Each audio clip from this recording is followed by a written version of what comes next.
ॐ शुक्लाम्बरधरं विष्णुं शशिवर्णं चतुर्भुजं प्रसन्नवदनं ध्यायेत् सर्वविघ्नोपशान्तये सरस्वती नमस्तुभ्यं वरदे कामरूपिणी विद्यारम्भं करिष्यामि सिद्धिर्भवतु मे सदा गुरुर्ब्रह्मा गुरुर्विष्णु गुरुर्देवो महेश्वरः गुरुः साक्षात् परब्रह्म तस्मै श्रीगुरवे नमः.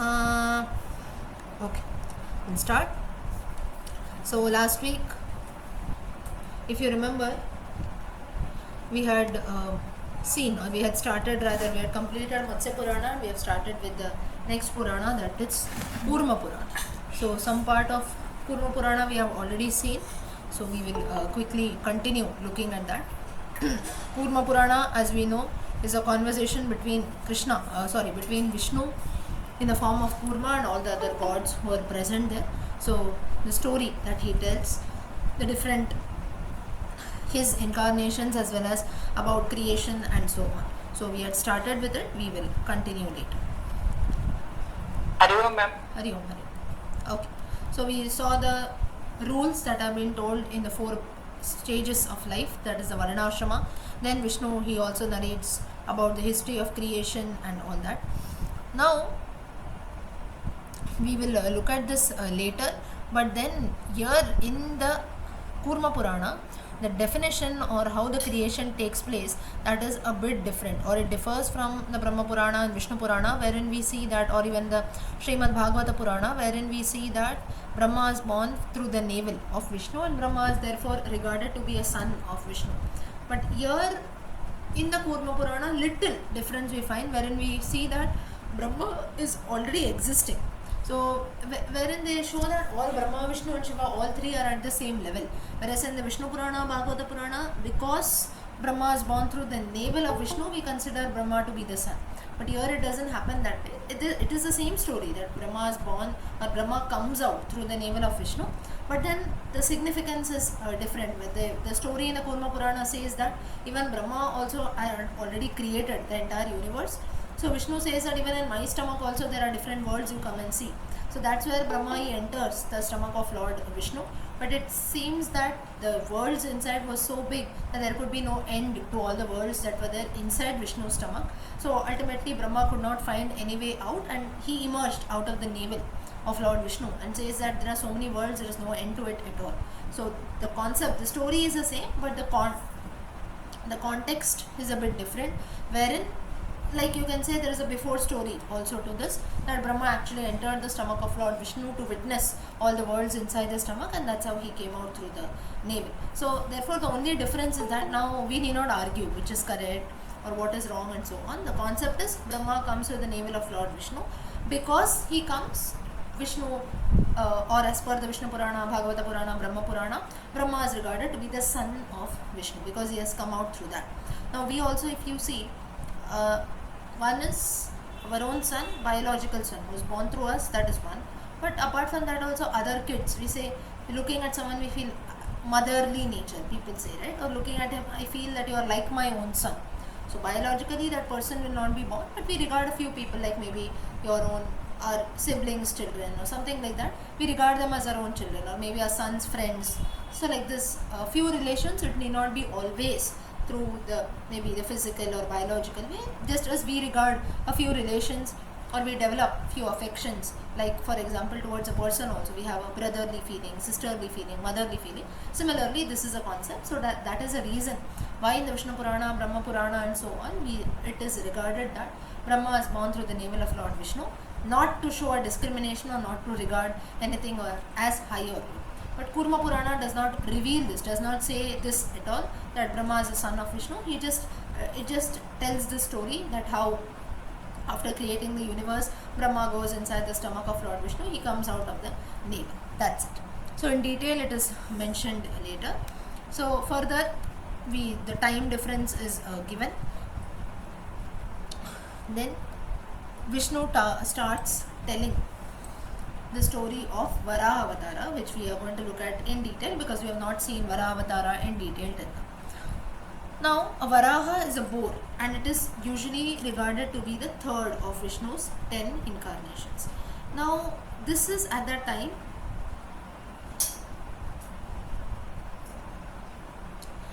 when the pralaya, or when the world was about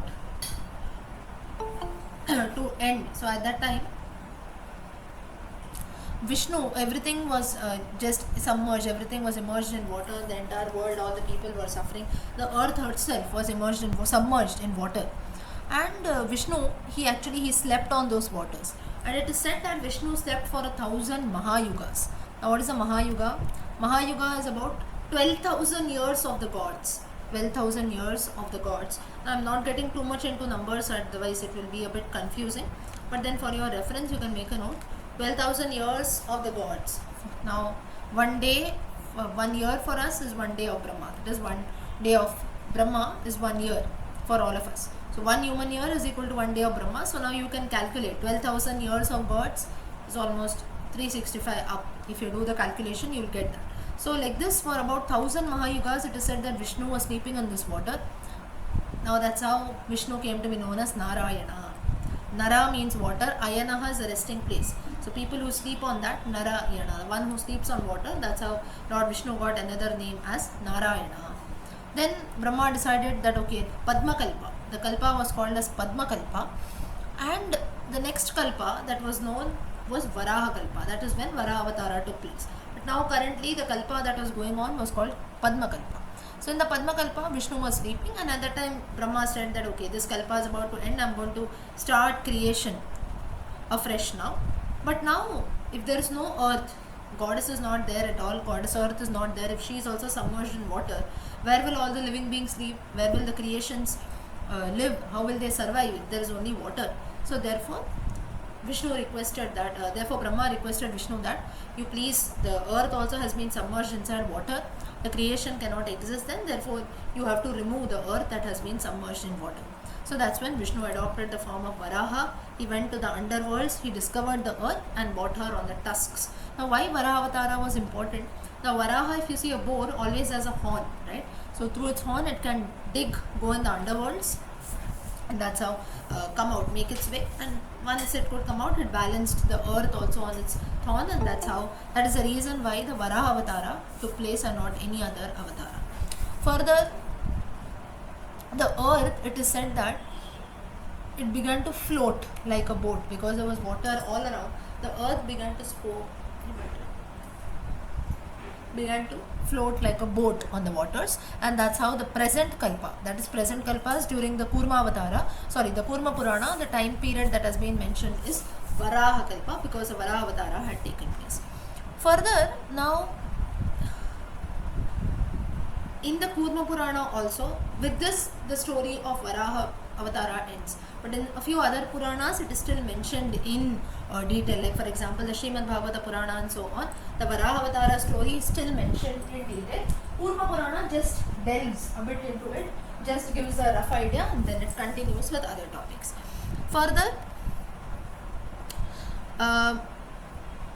along with Varaha Avatara now, because this topic has come, I'll tell you, we have the significance of the demon Hiranyaksha who comes in. He was a son of Kashyapa and Diti. And he defeated gods, that's how the gods prayed to Lord Vishnu. Hiranyaksha, he used to live underwater, and Vishnu, he had to go underwater again, just like he brought the goddess earth outside. He delved inside water and then he brought out Hiranyaksha, and then he went inside water and he killed Hiranyaksha, and he also recovered the Vedas which had been stolen by the demon Hiranyaksha. So this is another story that is there, but the main story that has been mentioned in the Kurma Purana is only Varaha Bhagavan bringing out goddess earth outside. That is the main significance. Now again the story of creation continues. Brahma started creation, 5 sons were born, that is the 4 Sanat Kumaras and the 5th son Kratu. So all this is quite similar to the Brahma Purana, the creation which we have already discussed and see there. So I am not delving much detail in that. Now further we see that after the creation part is done, once it so happens that now after this conversation that I told you, that Brahma comes out of the navel of Vishnu, it is said that Vishnu and Brahma, they were just conversing with each other, and at that time Shiva, he comes there. So Shiva, what he does is that, now it is said that Brahma did not know who was Shiva. So now Shiva, when you just look at Shiva, the Jatadhari and Smashanavasi, having the skull garland all over him, so not very pleasing to look at. So then Brahma is not used to looking at such people. He was used to looking at Vishnu, who was always decked properly. And even in the case of Brahma also, he was also quite decently dressed. But in the case of Shiva, he used to not much worry about his physical appearance, because he was mostly indulged into meditation and all that. So he did not, and he used to live in Kailasa, so he was not interested in decking up his physical self. So looking at someone so unpleasant, Brahma said that, who is this Vishnu? Who is this? He asked Vishnu. So then at that time, Vishnu told Brahma that, don't speak such words. He is the Lord of the three worlds, just like us. All three of us, we are on the equal state. Kurma Purana is known for, all other Puranas are known for this, but still, now someone like I told you, the Brahma being born out of Vishnu's navel. So at this time what happens is that a few people who cannot understand properly, they will jump to this conclusions that no, the Lord itself shows discrimination. It shows that Brahma is great, Vishnu is great, and so on. But then the Kurma Purana is one of those Puranas that, or you can consider this to be a very practical Purana, wherein it does not get into controversies at all. Like a few of us also, we have this nature, right? We will never agree with a point, or we will never agree with someone. We'll speak from both sides, 50-50 we'll say, so that I will be safe. You decide what you want to do. We will be safe. I have made my point, but I want to be safe, right? Few of us, we have this habit. So similarly, Kurma Purana also believes in this philosophy to some extent, wherein it tries to show all aspects equal. It gives equal importance to Vishnu, equal importance to Shiva, equal importance to Brahma. It never makes any statement to show that someone is high, someone is low. Now this doesn't mean that the other Puranas are showing some discrimination, but the way of interpretation is a bit difficult. So this Kurma Purana is meant even for beginners, those who have such controversies wherein, or those who immediately, if someone is spoken, Vishnu is high, Brahma is low, Brahma is born through the navel, so that means Vishnu is a fatherly figure, so Brahma is one notch lower. So when such you can say confusions come to our mind, Kurma Purana is one of those Puranas that does not give place for any kind of these confusions at all. So then at this time what happens is that Vishnu, he tells Brahma that he is also one amongst us, we are the three Murtis, and Brahma, then it is said that now Vishnu, Shiva's true nature has to be known, because he does a lot of tapas that is there. So it is said that Vishnu blessed Brahma with divine eyes, and that's how Brahma could comprehend the true nature of Shiva. Because now why this was done? Because Brahma had just seen Shiva's physical form. Now looking at Shiva's physical form, nobody can make out the amount of tapas that he has done, or the amount of great powers that he has. Only by looking at a very unpleasant physical form, we can jump to any kind of conclusions. So to remove that, Brahma actually comprehended the true nature of Shiva. He then started to pray to Shiva, and then Shiva agreed that I am going to give you a boon, he told Brahma. Brahma said that I want you to be born as my son. So then Shiva agreed to do so, and he went away. Now who was the son? We look at that in the next story. Now after doing all this, Brahma, he returned to his abode, Shiva went back to Kailasa, and Vishnu as usual was in Vaikuntha. Now at this time two demons, Madhu and Kaitaba, they came. They were very strong, and Brahma then requested Vishnu that you have to kill these demons. And Vishnu, we know Madhu and Kaitaba both were killed by Vishnu. Now after Madhu and Kaitaba had been killed, again Brahma started his work of creation. Now it so happened that when he started creating, as we know earlier, now a lot of creation had already been done. For example, the 5 sons were born, then a lot of Manasaputras were born, like we have Narada, Jambavan, and so on. So already Brahma had many sons who were born to him. But now what remained was that Shiva's boon, or the blessing that Brahma had got, that Shiva is going to be born as his son. So what he did was, Brahma decided to do a lot of tapas here. He told that now I want Shiva to be born as my son. So he prayed for many years to Lord Shiva, but then nothing happened. So in frustration, what happened is that Brahma started to cry. This is what is mentioned in the Kurma Purana.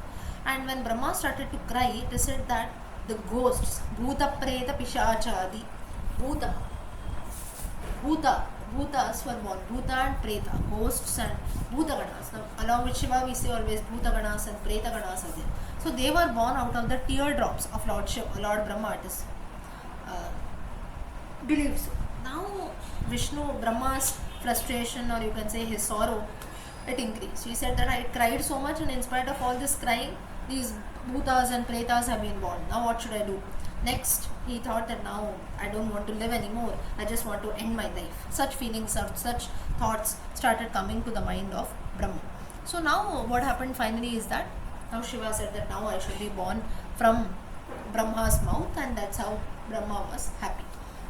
Now here you will notice a bit of contradiction. In other references or other Puranas, it has been mentioned that Shiva was born directly. Like when Brahma started crying, Shiva was born through that eye drop. We don't have the tear drop. We don't have the reference of the Bhuta Pretas being born and so on, and there is no mention of Brahma wanting to end his life also. Only in the Kurma Purana it is mentioned.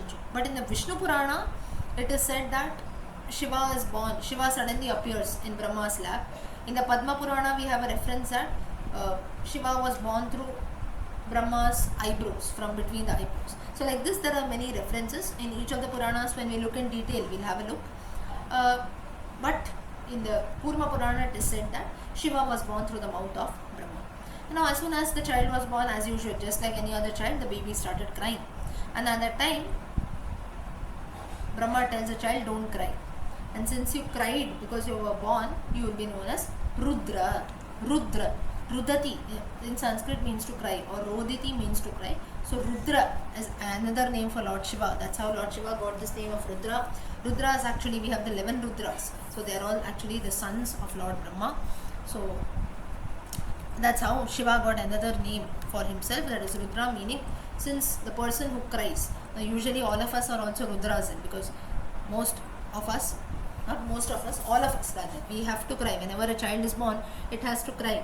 If it doesn't cry, that means there is some abnormal behavior that is there. So therefore, this Shiva's Brahma's son was named as Rudra. Now further, Brahma gave about 11 names to this. Now what was that?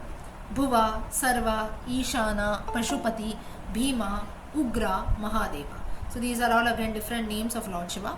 Further, he also wanted Shiva to live in the different natural elements. For example, sun, water, sky, fire, wind, trees, Brahmins and the moon. So in all, if you count, you can see that there are different places wherein Shiva is there, and thus Shiva or this Rudra, the child, was given different names. So that's how even today the different names that we chant of the Lord, all that has got some or the other reference in the different Puranas that come. So with this, the story of Rudra ends. Next, Parvati Sahasranama comes in the Kurma Purana. Now Parvati Sahasranama, many people are familiar, some people might not be very familiar. Most of us, usually we don't know 1,000 names of the Lord Goddess are mentioned in the Kurma Purana. Now what are that? So what is the context of this? Now Shiva, he was married to Sati Devi, Daksha's daughter. Sati died and she was reborn as Parvati, the daughter of Himalaya and his wife Menaka or Mena. Now Parvati was again, she was married to Shiva, and it is said that Himalaya and Mena, they both had prayed that they should have the goddess as their daughter. And that's where, pleased with their prayers, the goddess, she arrived at Himalaya and showed them their divine form, and she also promised that she would be born as their daughter. That's how Parvati was born through Himalaya and Mena. Now, while praying to the goddess, it is said that this Himalaya, or Himavan as we call, he chanted 1,000 names of the goddess, and these names, a few names I will chant. All the 1,008 names have been mentioned in the Kurma Purana. For your reference, you can go and check in the Kurma Purana. Shiva, Uma, Paramashakti, Ananta, Nishkala, Shanta, Maheshwari, Nitya, Achyuta, Yogini, Sanatani, Yogastha, Sudushpara, and so on. Like this, 108 names are there. Parvati Sahasranama. It is chanted in a few places, but not a very common stotra. So this comes in the Kurma Purana. Now, a few verses. Now in this Kurma Purana also, in the Parvati Sahasranama also if you see, a few names have been repeated. So in most of the Sahasranamas, there will be not much of repetition, but still a few names are repeated. There is only one Sahasranama in which the names are not repeated at all. Does anyone know that? In which Sahasranama not even a single name is repeated again? Lalita Sahasranama. Lalita Sahasranama. Only in the Lalita Sahasranama we don't have repetition of any name. All the 1008 names or 1000 names you can consider, they are all are different. Whereas in most of the other Sahasranamas, now when we say repeated, it doesn't mean that there will be a lot of repetition. Maybe a few names, maybe the 100th name and 108 or 200, 300, something like that will be repetition, not the entire part. Now, even if most of us we are familiar with the Vishnu Sahasranama, can you remember any one name being repeated? We cannot remember that easily. Or maybe in every 5 or 6 verses, one name is being repeated. It doesn't happen that way. Maybe in about hundreds or maybe 20, 30 verses, one name might come in. So in between hundreds of names, one name might be repeated. That's it. So usually whenever we see... Meaning of the name is different, no? Yes, the context is different. Obviously, the meaning will be different. So how we interpret in every place, that will be different. Yes. Yeah. So like this, Parvati Sahasranama comes in. Next, again comes the story of Uttanapada, Dhruvacharitam. So Dhruvacharitam, now if you see, it is a very common story which we have seen in all the 4 Puranas. That is Brahma Purana, Vishnu Purana, Matsya Purana. Also it comes here in the Kurma Purana also. Now, here we also have the story of Daksha that we have already seen in the previous Purana. It is the same story that has been repeated. As per the Matsya Purana, we have the story of Daksha, how he insulted Lord Shiva. Sati decided to end her life. Lord Shiva comes in, he gets very angry, does the Tandava Nritya, and so on. Further, we have the story of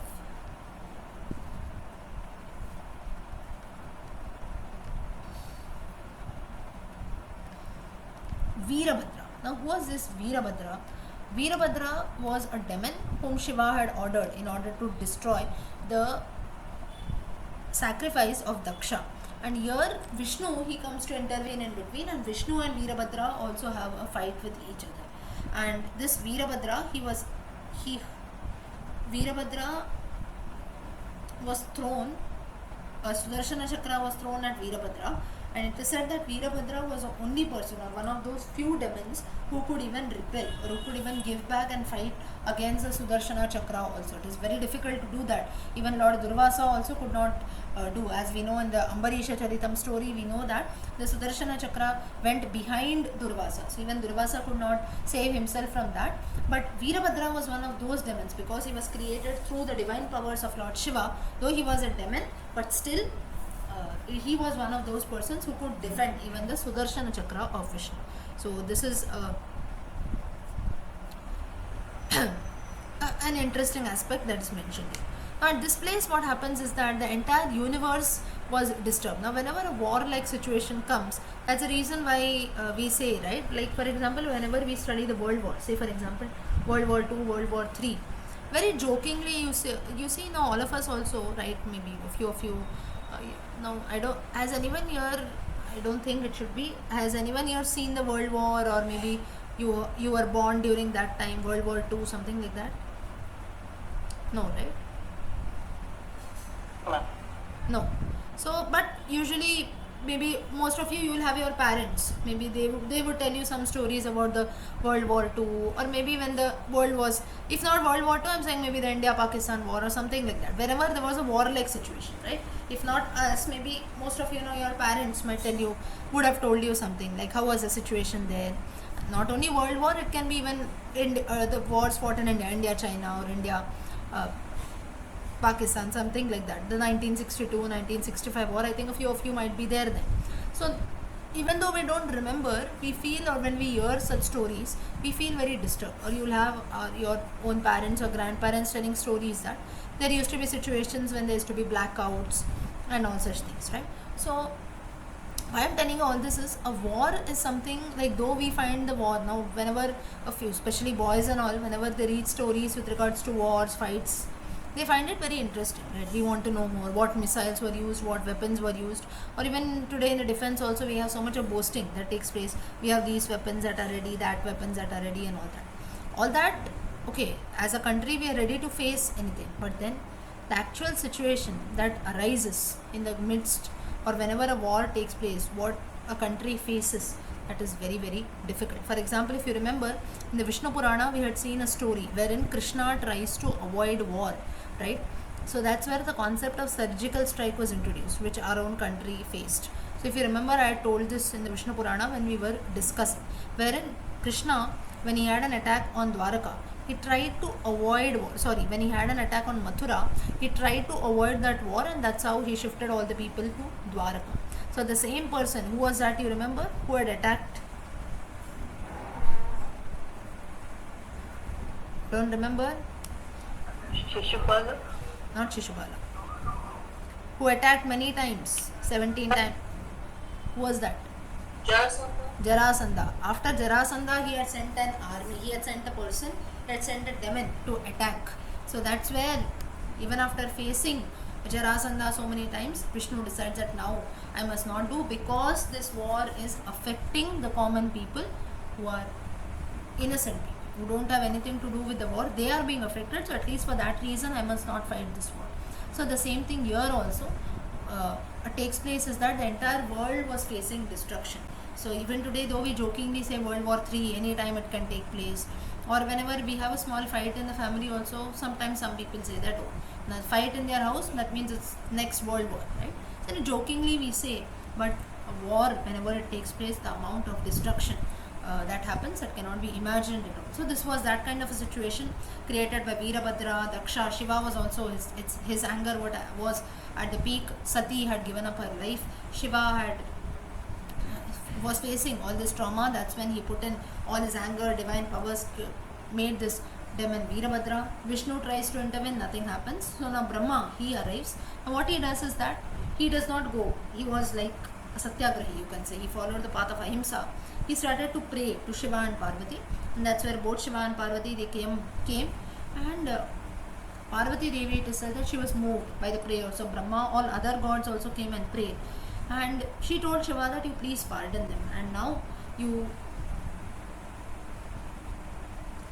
please ensure that this war somehow gets end. This Veerabhadra is also not ready to storm. Daksha's enemy is not ready to storm. The whole world is suffering.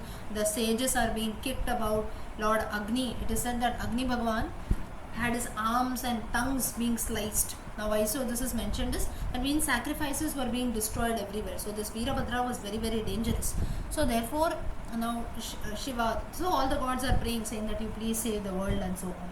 So Shiva says agree, but then he says you have my blessings now, but now you have to remember that one cannot have a religious ceremony without me being worshipped, because in Daksha Yajna you see that Lord Shiva was not invited, he was not being worshipped. Now here it is not that Shiva is being egoistic. We must not take this. Not that, okay, you don't worship me, so I will cause destruction. It's not like that. It's because of the insult of Sati Devi that was done. That is the reason why Shiva got angry. But here, just to make the situation, or maybe to put things that way, Shiva tells us. That is the reason why today also, whenever we have a function at home or so, even when you go to a Vishnu temple or to any other lord, whenever we do Abhisheka, we chant Rudram and Chamakam only. We don't chant any other mantras, right? So though the mantra Rudram and Chamakam, they are in praise of Lord Shiva, whenever we do some Abhisheka to any god, it can be Lord Subramanya, it can be Lord Vishnu, or you go to any temple also, other prayers might be chanted, but while doing Abhisheka, Sri Rudram has to be chanted. So like this, there are different reasons. So Shiva says that whatever might be the puja, I must be worshipped there. So that's when all the gods and sages realize that Shiva was no different from Brahma, from Vishnu, they are both one and the same. This shows the difference between, this shows the similarity between Shaivism and Vaishnavism. Kurma Purana is one of those Puranas that tries to reveal everything is same. Shaivism is not different, Vaishnavism is not different. Even till date, we have people fighting. We have, I am a Shaivite, I am a Vaishnavite, I am a Shiva devotee, I hate Vishnu, I am a Vaishnavite, I am a Vishnu devotee, I hate Shiva devotees. This is all man-made. It is nowhere mentioned in the Puranas. Shiva and Vishnu are living happily with proper unity with each other, but we human beings cannot bear to see that. So all the controversy that we see today between Shaivism and Vaishnavism is all man-made. Kurma Purana has given proper evidence to this. Further, with this, Daksha's story ends. Next, what we see is that we see the story of Garuda here. Now, what happens to Garuda? Vinata. Now, Vinata, there was a lady called Vinata. She was also one of the daughters of Daksha. Daksha had 13 daughters: Aditi, Diti, Arishta, Danu, Surasa, Khasa, Surabhi, Vinata, Tamra, Krodhavamsha, Ira, Kadru, and Muni. And the next one was Sati. So you can listen to the recording, note down all these names then. And all these different, now we have seen this I think in the Brahma Purana also initially, wherein, or Vishnu Purana, I don't remember, somewhere I had told you, Danu's sons were the Danavas, Surasa gave birth to Gandharvas, then Arishta's son were snakes, Sarpas, Kadru's son were Nagas, Tamra's daughters, they were the ancestors of birds, Surabhi, she gave birth to cows, buffaloes, Ira, she gave birth to trees, herbs and so on, Khasa, she was a mother of Yakshas, who were demigods, Muni of Apsaras, Krodhavasha of Rakshasas. So like this Vinata, she was a lady, she had two sons, Garuda and Aruna.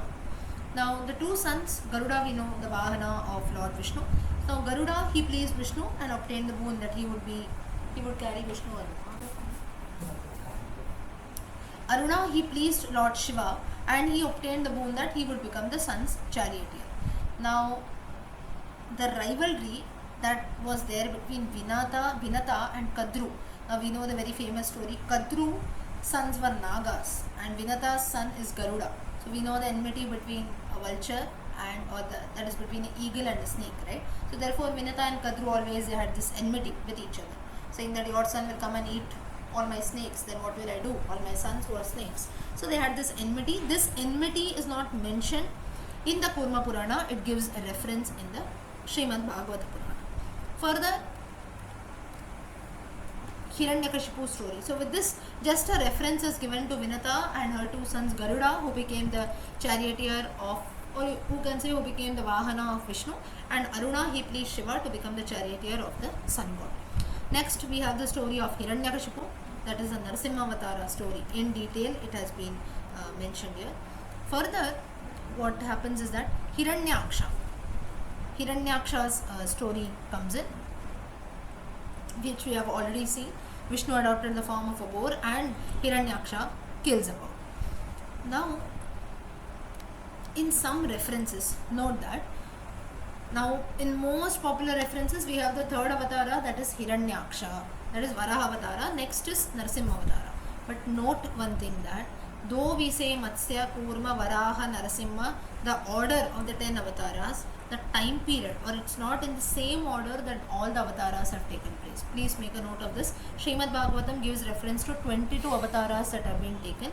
So though this order has been mentioned starting from Matsya till Kalki, the time periods we can calculate properly only from Vamana Avatara, or you can say from Rama Avatara. Rama, Treta, Vamana Avatara, Satya Yuga, Treta Avatara is Rama, Dwapara Yuga is Krishna, and Kalki Yuga is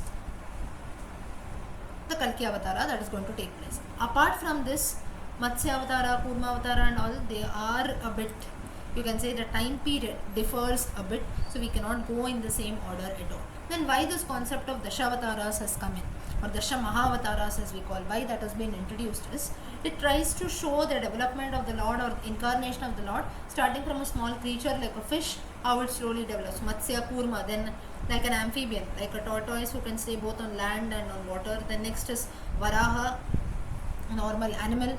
Then Narasimha, half man, half lion. So just to show the evolution that takes place. And finally a man in the form of Vamana Avatara. Rama Avatara is man again. Krishna Avatara, man. Parashurama Avatara, a complete sage. Krishna Avatara, man and God combined together. And Kalki Avatara to destroy like a warrior to destroy the evils. So like this, just to show the evolution, this is how the Dashavataras have been put in this order, but the time period surely differs. So therefore, in some references, we have Hiranyaksha being killed in the Varavatara and then Hiranyakashipu is born. But the Kurmavatara states that Kurmavatara has reference to this only.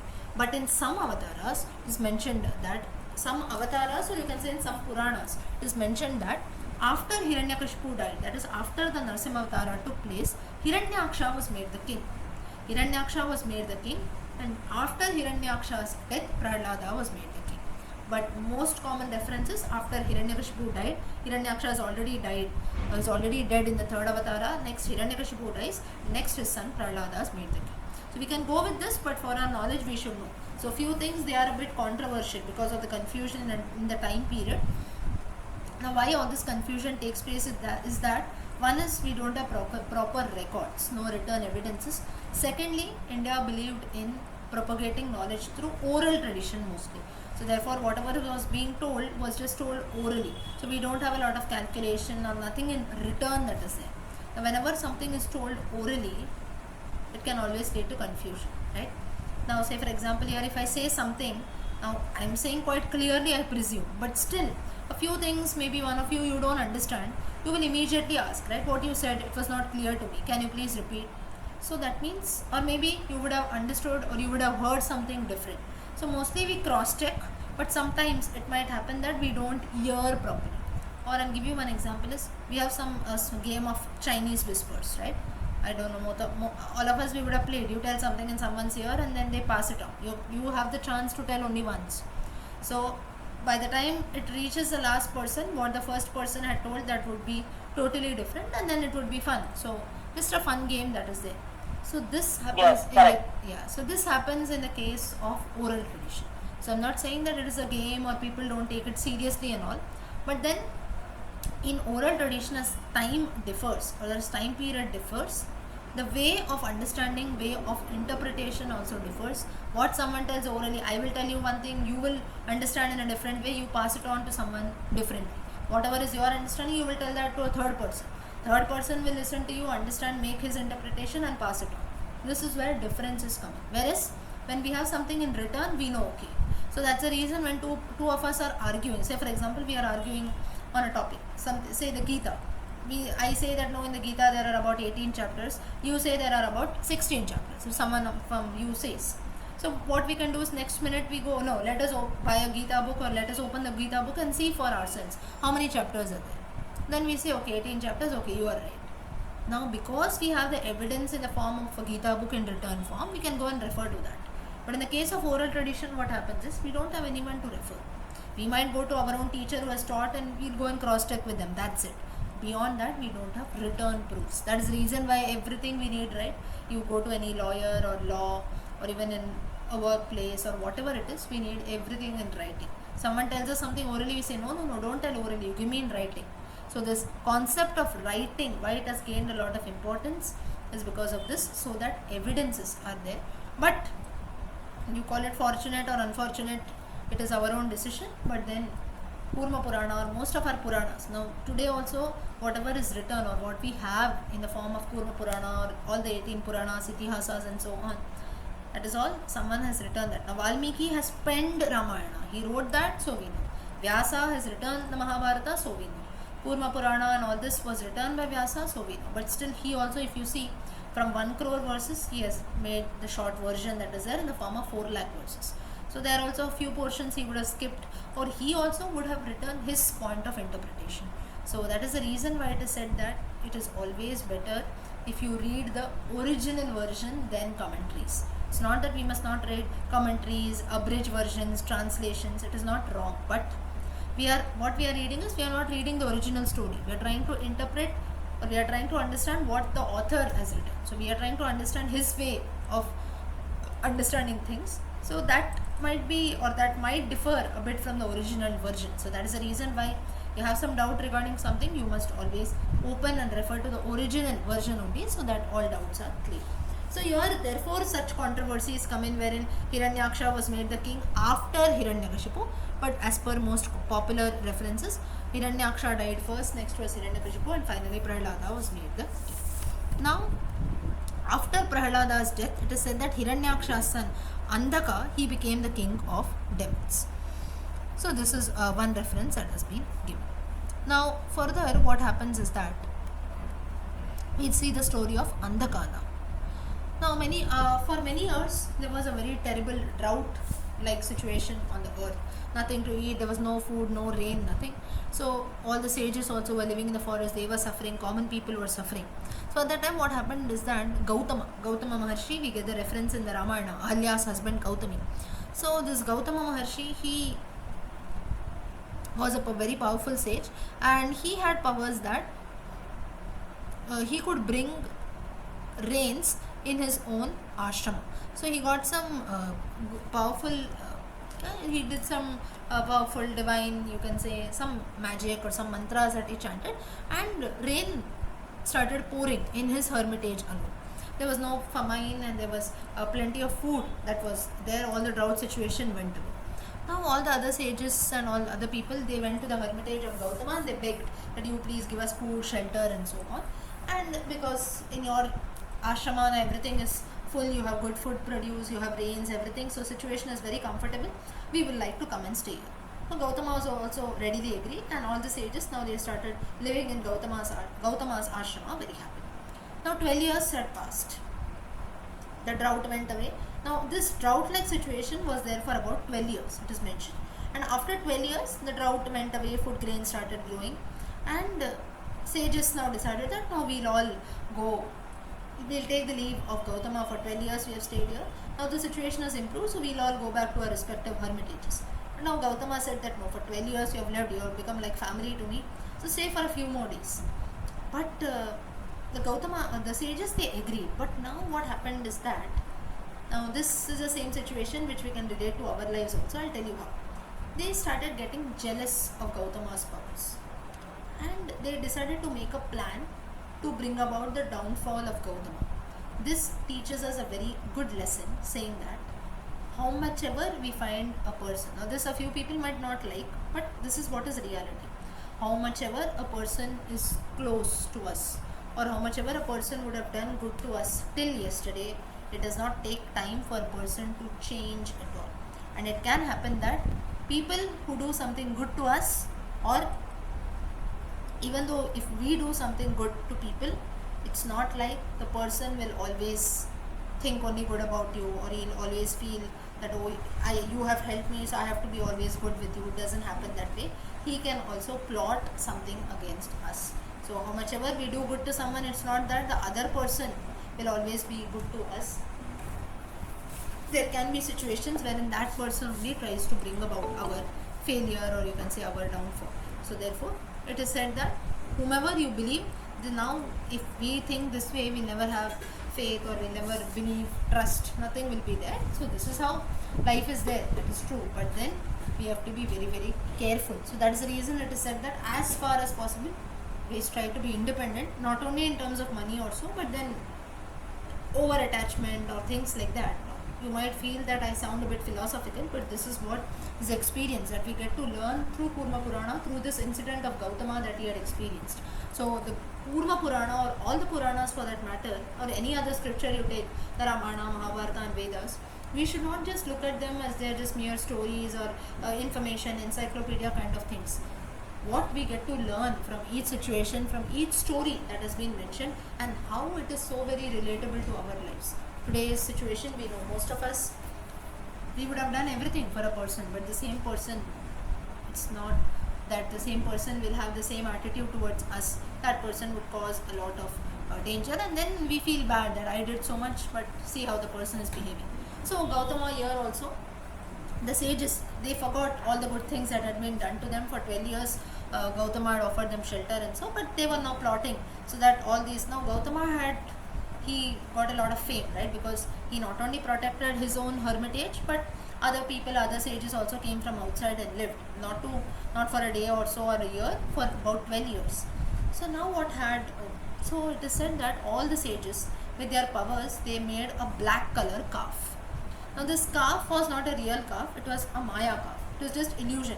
Just like we had the deer, the golden deer in Ramayana, which was not a real deer, but just out of Maya, it was Maricha. Similarly, this calf was also just an illusion. So once it so happened that all these sages, they created this black calf out of magic and they sent it to Gautama's ashram. Now Gautama, he saw this calf wandering here about and he decided to take it to his cow shed. But it is said that as soon as he touched the calf, it seemed as if the calf was to die. Gautama got the sin of Gohatya. Gohatya, killing a cow. So he did not know this. He was shocked when this thing happened, and now he had this suffering that you have killed, a cow had been killed through his hands. And killing a cow is considered to be very, very auspicious. That to killing a cow is Gohatya. Now all the sages, they were all nearby. They came and they told Gautama, you have killed a cow, what is this? Now it would be a sin here to remain as your guest, so therefore we have to go. You told us to live for a few more days to witness this, what is this? And they get very angry and they decide to leave. So now by this time, now Gautama was also very smart. He came to know that this calf was an illusion. And he knew that all this was a plan of these sages only. He got extremely angry and he cursed all the sages that because you have been evil, you have deviated from the good path told by the Vedas. What is that is? When someone does something good to us, we must remember that lifelong. Even if someone, now, but this doesn't happen. If someone does something bad to us or someone tells us something evil, 25 years back he teased me in school, that I remember till date. Or 25 years back he stole my pencil in school, that I remember till date. But 25 years back someone, when I was in need, when I had not bought my tiffin or so, someone gave me say 10 rupees, you buy something and eat, that we don't remember at all. Right? So good things we tend to forget, or we ourselves do so many good things that so Gautama was happy. He knew that this was an illusion. So the point I'm trying to say is, even when now at life also, when we look at a few things in life, someone says, okay, tell me something about your life. So we'll start with all our story and everything. Tell me a few good things or a few bad things, or you have some problems, tell me what are your problems that you have in life. We'll have a list of them. But immediately now also, even if we don't tell, if we have to remember, or the thoughts that are coming in our mind, or even now though I am speaking now, I have few other thoughts at the back of my mind. Though all of you are listening now, you will also have a few more thoughts. Now in your case it will be more, because you're just listening, you don't have to speak anything, right? In my case also it is there, it's not that it's not there, but at least 50% will be less, because I have to concentrate. I'm speaking, right, something, so people are listening to me, so I have to speak well. Whereas in your case, 50% you might be listening, 50% some thoughts are there. So what are those thoughts? Okay, what I have to do next, what I do after 10 o'clock, tomorrow I have to go there, I have some money to come from somewhere, or I have this work, or someone is sick, I have this problem, when it will be cured, and so on. So all the thoughts that are there majorly, if you think and see for yourself, mostly very few good things will be there. We'll not keep thinking about happy things or good things that have happened till date, or till date I've been so happy, I've been blessed with good things. I'm not saying that such thoughts don't come, but the bad and negative thoughts are more that are there always, right? So similarly here also in the minds of sages, Gautama tells the sages that whenever someone does good to us, you don't appreciate that, you don't remember the good things that you have experienced in all the 12 years. What you are thinking is you are jealous of the powers that I have got, which that too I have not got through hook or crook. I have put in my own efforts, through my tapas, through my sadhana, through my meditation, I have achieved all these efforts. You all also can do that and achieve, but you don't want to do, you just want to be jealous of others' powers. So this again gives a very beautiful life lesson that is there. So further what we see is that now Gautama, he curses all the sages that you will go to hell, all of you will go to hell, and you will have different punishments. You will be reborn on the earth several times, you have to suffer, and so on. Now what happens is that the sages, now they were also very smart, they started praying to Lord Vishnu and Lord Shiva. And at that time Lord Vishnu and Lord Shiva, they had a discussion amongst themselves, saying that shall we forgive them, because ultimately after all they are sages, so they also have done a bit of tapas and all that, but maybe due to a bit of distraction or jealousy, this is quite common when we see someone growing in front of us, one sage growing but I am not growing, or he has achieved a lot in his life in his tapasya, automatically that jealousy comes in, right? So maybe this is the first time they have committed a mistake, so should we forgive them? this discussion Vishnu and Shiva they have amongst themselves. So then Vishnu said never. Vishnu gives an answer to Shiva that never we should do that. Why so? Those who do not follow what has been told in the Vedas, they will surely rot in hell, he says. But they are not permitted to follow the Shastras, because whatever had been told the Vedas for the sages is you have to study the Vedas, you have to teach it to others, you have to ensure that your hermitage is a good calf, cows, everyone, you take care of that properly. But you did the opposite way. The calf only you sent it as an illusion, go hatya and all such things, they are prohibited in our scriptures, and they have done the same thing. So what Vishnu tells us, to some extent let us make some other shastras for them. All this will be evil shastras. Now what are these evil shastras? All the evil habits that are there, for example gambling, or different kinds of addiction that we have, playing cards or drinks, smoking, or all kinds of evil activities, they are all negative shastras that have been told, and by doing all this they will get the punishment, they will go in hell and they will be born several times. This only is their sadhana, this only is their penance. So only when they will be punished they will realize what they have done wrong, and then they will attain, ultimately they will realize their mistake and they will come on the right path. So wherever, this is again a third life lesson that comes in, whenever someone commits mistakes, or why sometimes a few people, say for example teachers, elders or so on, why they seem to be tough a bit, or you can say a bit rough. We don't like a few people, right? Or maybe a few of you might not like me, say for example. If no, she doesn't speak well, she's a bit rough, we say. Now she doesn't allow someone to speak, she only keeps speaking. Or when we ask someone something to her, she gives a very rough answer. I'm just giving a few examples. Or sometimes a teacher, even though we don't do something, even once I didn't do my homework, why is the teacher scolding, we feel. But then that shows that from the next time the child will never forget to do his homework. So like this, Vishnu believes in this philosophy. He says that we should not forgive, let them repent, let them learn from their mistakes. So that is when Shiva, he assumes the form of a religious teacher, and he teaches all these evil practices to the stupid sages who are there. They learnt all this, and that's when, while Shiva was gone, and Shiva goes, he teaches all this evil philosophy, negative elements and everything.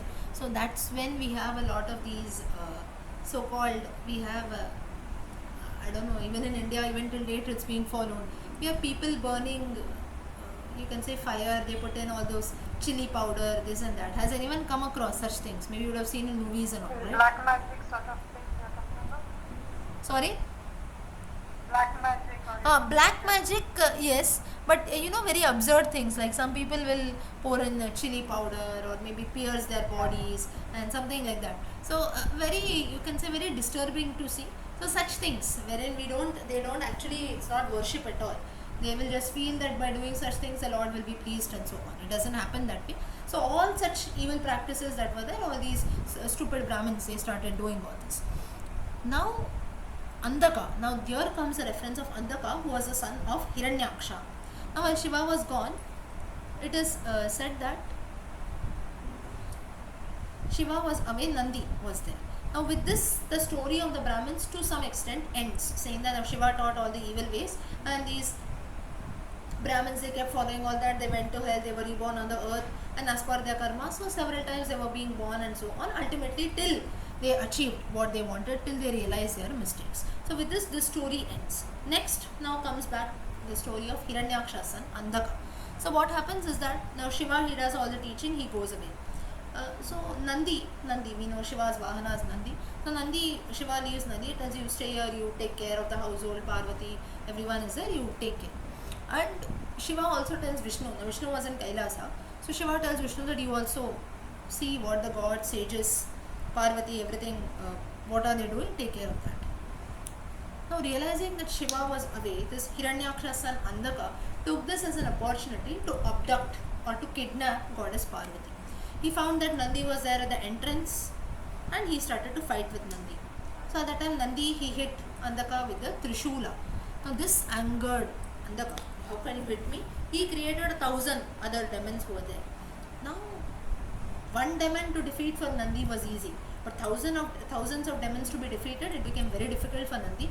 So the Nandi and all the other gods, they were defeated. Nandi did not know what to do. He started praying to Lord Vishnu. Vishnu, he created some goddesses from his body, and all these goddesses, they killed all the demons, and Andhaka also ran away. Andhaka was not killed, he ran away from the spot. 12 years had passed. Now Shiva, he comes back from his tapasya, he comes back. Now by then Andhaka also, now that fear and everything, it goes away, right, in the course of time. So he also returns back, and he still wanted to abduct and take away Parvati.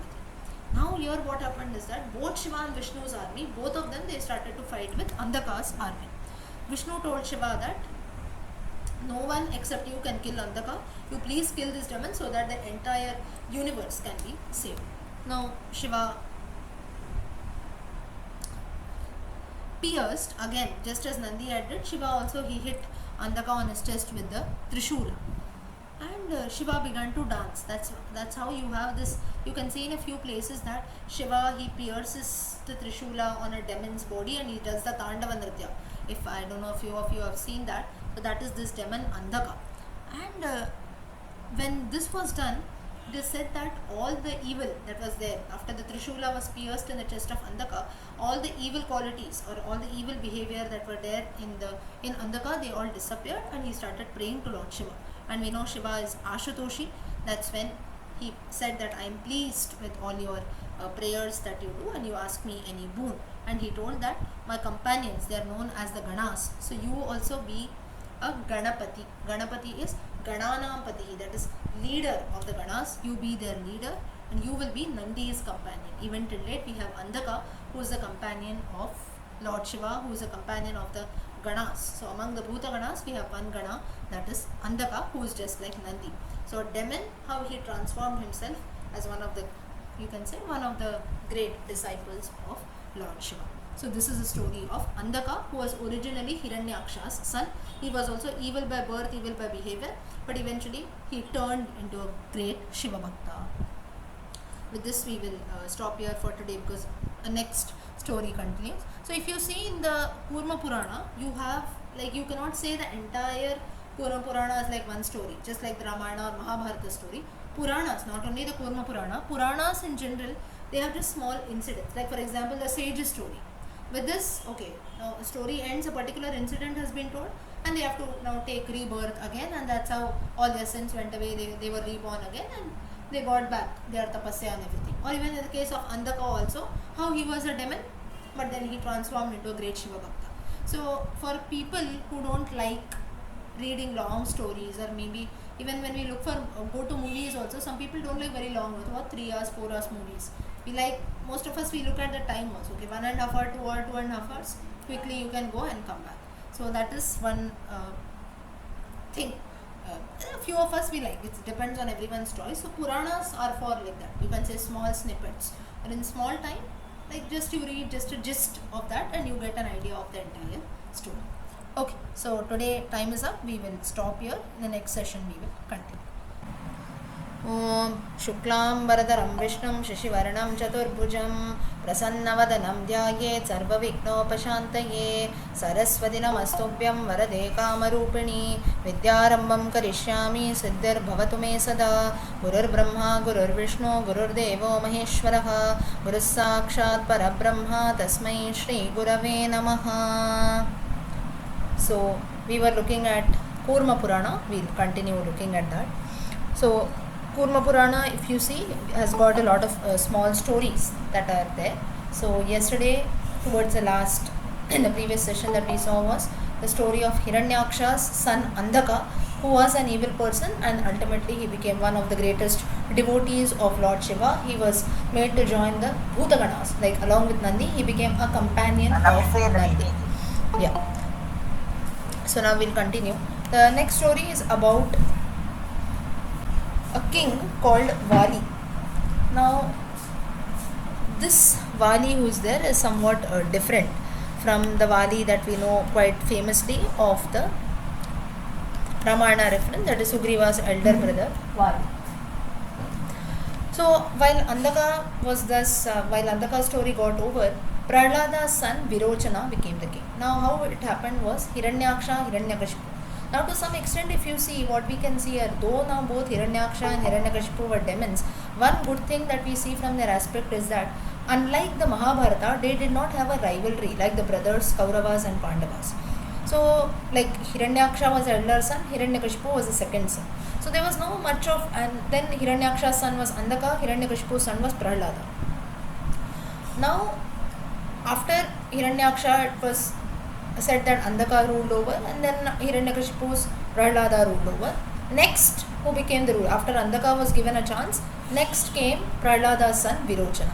So they were very understanding. Like now in the case of Kauravas and Pandavas, though Dhritarashtra was elder son, Pandu was the second son, still Pandu was made the king because Dhritarashtra had a disability. So then the Kauravas, but till in the first generation there was no problem because everyone understood that Dhritarashtra had a disability, he was blind.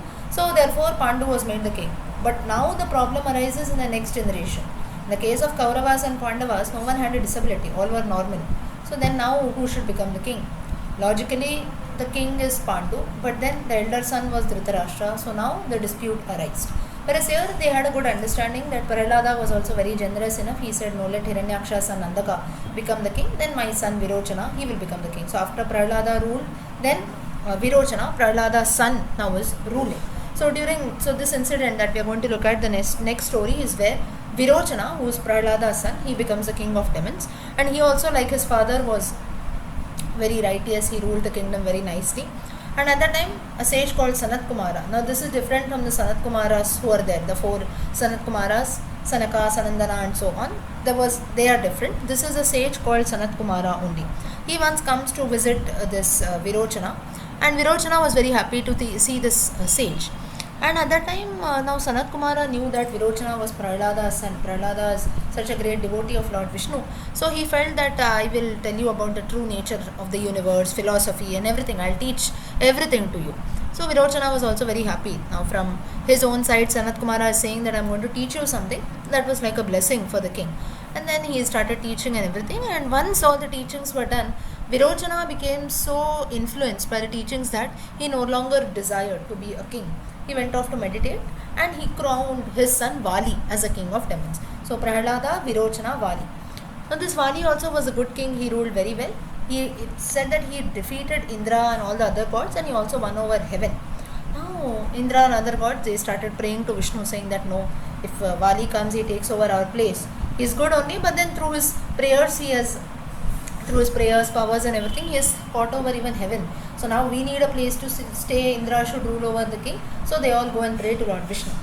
Now the mother of all gods, Aditi's sons are all the devas.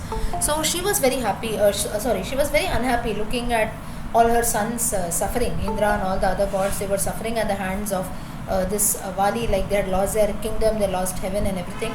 So she also starts praying to Vishnu. And Vishnu appears before Aditi and he asks, what do you want? So Aditi replied that you should be born to me as my son, and you will take care of Vali, and as my son you should take care of Vali. And it so happened that Vishnu then was born as Aditi's son, and Vishnu studied all the 4 Vedas under the sage Bharadwaja. Meanwhile, Vali, he arranged a sacrifice, and Vishnu, he came to attend this sacrifice. Now this is the story of the Vamana Avatara. Okay, so Vishnu came to this is the time when Vishnu was born to Aditi in the form of Vamana. So Vishnu attends the sacrifice as Vamana during his Vamana Avatara times as a brahmachari boy.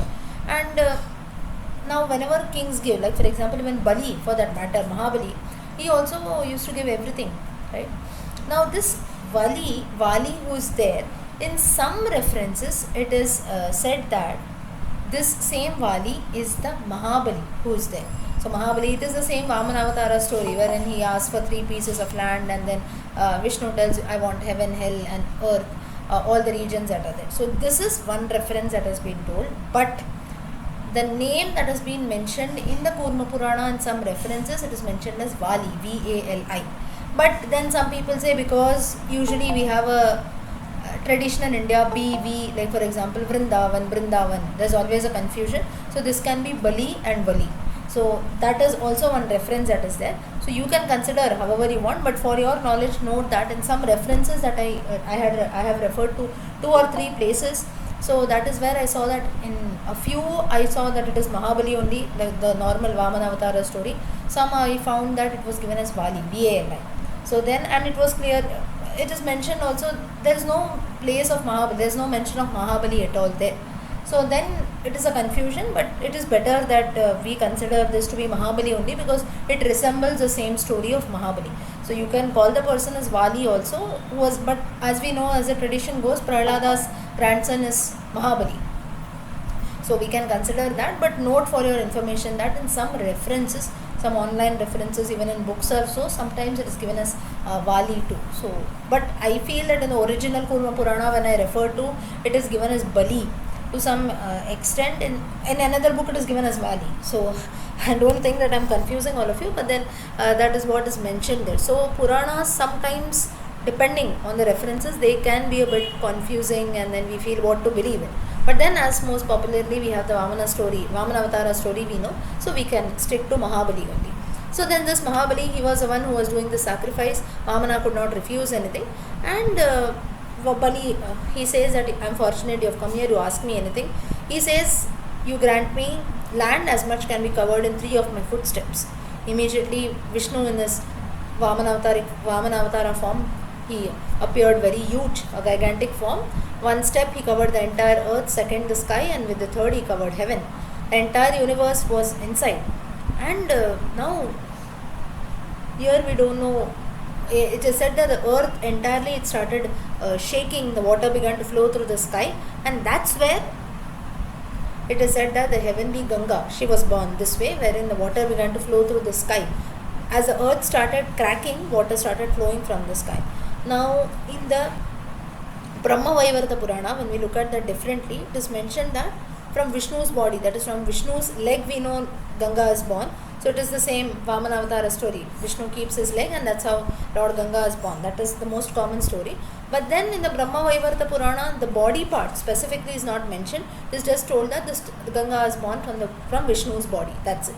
So here you have a separate story also in many Puranas telling the story of the birth of Ganga. But here in this reference in the Kurma Purana, it is mentioned that water begins to flow from the sky when Bali kept his leg, when Vamana kept his leg on the heaven. Now having done all this, Vishnu tells, Vamana tells Mahabali that you have donated all the 3 worlds to me. Now where do you stay? Where will you stay now? He says, I surrender to you. And then that's how Vishnu, in the form of Vamana, instructed Mahabali, you go and live in the underworlds now, that is in hell. You go and live there. So next, and then heaven you can give it back to Indra. So that's how Indra and all the other gods, they got back heaven, and then Mahabali, he went down to hell, the netherworlds that is there. And there it is said that he is ruling till date. He is among the 7 Chiranjeevis who are there, and in the netherworlds it is said that Mahabali is still ruling over there. So this is the Vamana Avatara story. It is given as it is in the Kurma Purana. Now next comes the story of Vana. Now Vana or Vana, you can consider anything. Vana is more common. Now this Vana also, now in the Kurma Purana, if you see, there are many stories that talk about the Shivaganas, or how many people, like for example Andaka, or even this Vana for that matter, how he becomes one of the Shivaganas. So therefore he was also a demon originally, but then how he transformed. So that is the story. Now this Bali, he had 100 sons, eldest of whom was Vana, who was devoted to Shiva. He was extremely powerful. He also defeated Indra, and that's when Indra and the other gods this time, but they were very smart. They did not go to Vishnu because they knew that this Vana was a great devotee of Shiva. So they all went and prayed to Shiva and told him that you please take care of him. He is taking away our heaven and our place of living. You only have to come and save us. Now Shiva took up a single arrow, and that's how it is said that he burnt up the entire city of Vana. But now here also there is a controversy. What is the controversy?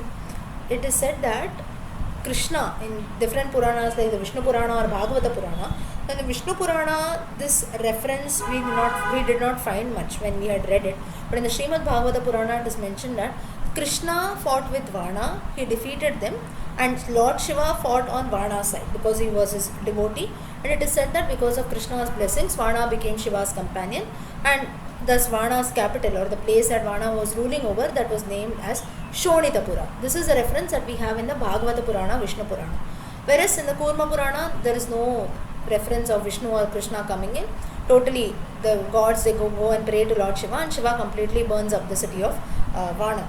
And that's when his entire city was burnt up, Vana comes out, he prays to Shivalinga, and pleased at Vana's prayers, Shiva made Vana also a Gananampati, that is Ganapati. And thus Vana, like Andaka, Nandi and so on, he also became one of the Bhutaganas of Shiva. So this is a story that is there in the Kurma Purana. Now why is there like this a difference, or why when the character of Krishna jumps in? Now Vishnu Purana, Bhagavata Purana, they are known for glorifying the Lord, right? Glorifying mainly Krishna and Vishnu. So they will try to portray many incidents wherein they want to show Krishna or Vishnu as a hero. Whereas in the Kurma Purana, it shows an equality between Shaivism and Vaishnavism, as we have already seen in the last session. So therefore, they will not try to portray any one god as such, or one character high. They want to maintain a very simple story that is there. Now all these are again interpretations, the way each one of us takes, it depends on us, but this is what is commonly seen. So why such controversies come in is believed that because Bhagavata Purana and Vishnu Purana mainly glorify Lord Krishna or Vishnu, they want to put in Krishna's character. So it might not be false that is there. There might be some reference where Krishna would have come and met this Vana also. But then Kurma Purana does not delve much into its details. It directly tells that Shiva makes Vana one of his Bhutaganas, and that's how rescues and helps the Devas. So this is the thing that has been mentioned. Next, now the Kurma Purana does not delve much deeply. It just gives us, you can say, like just an overview of things, a summary. So here also it summarizes a bit about the solar dynasty, also the lunar dynasty, which we have seen in the previous Puranas, so let's not delve much into that. Further, we have a story of Durjaya and Urvashi. Urvashi is the Apsara whom we know, and Durjaya. Now there used to be a king, Durjaya, who was learned in the Shastras. He was a good king, and his wife, he also had a wife, he was already married. She was also a very good woman, a righteous woman, beautiful and so on.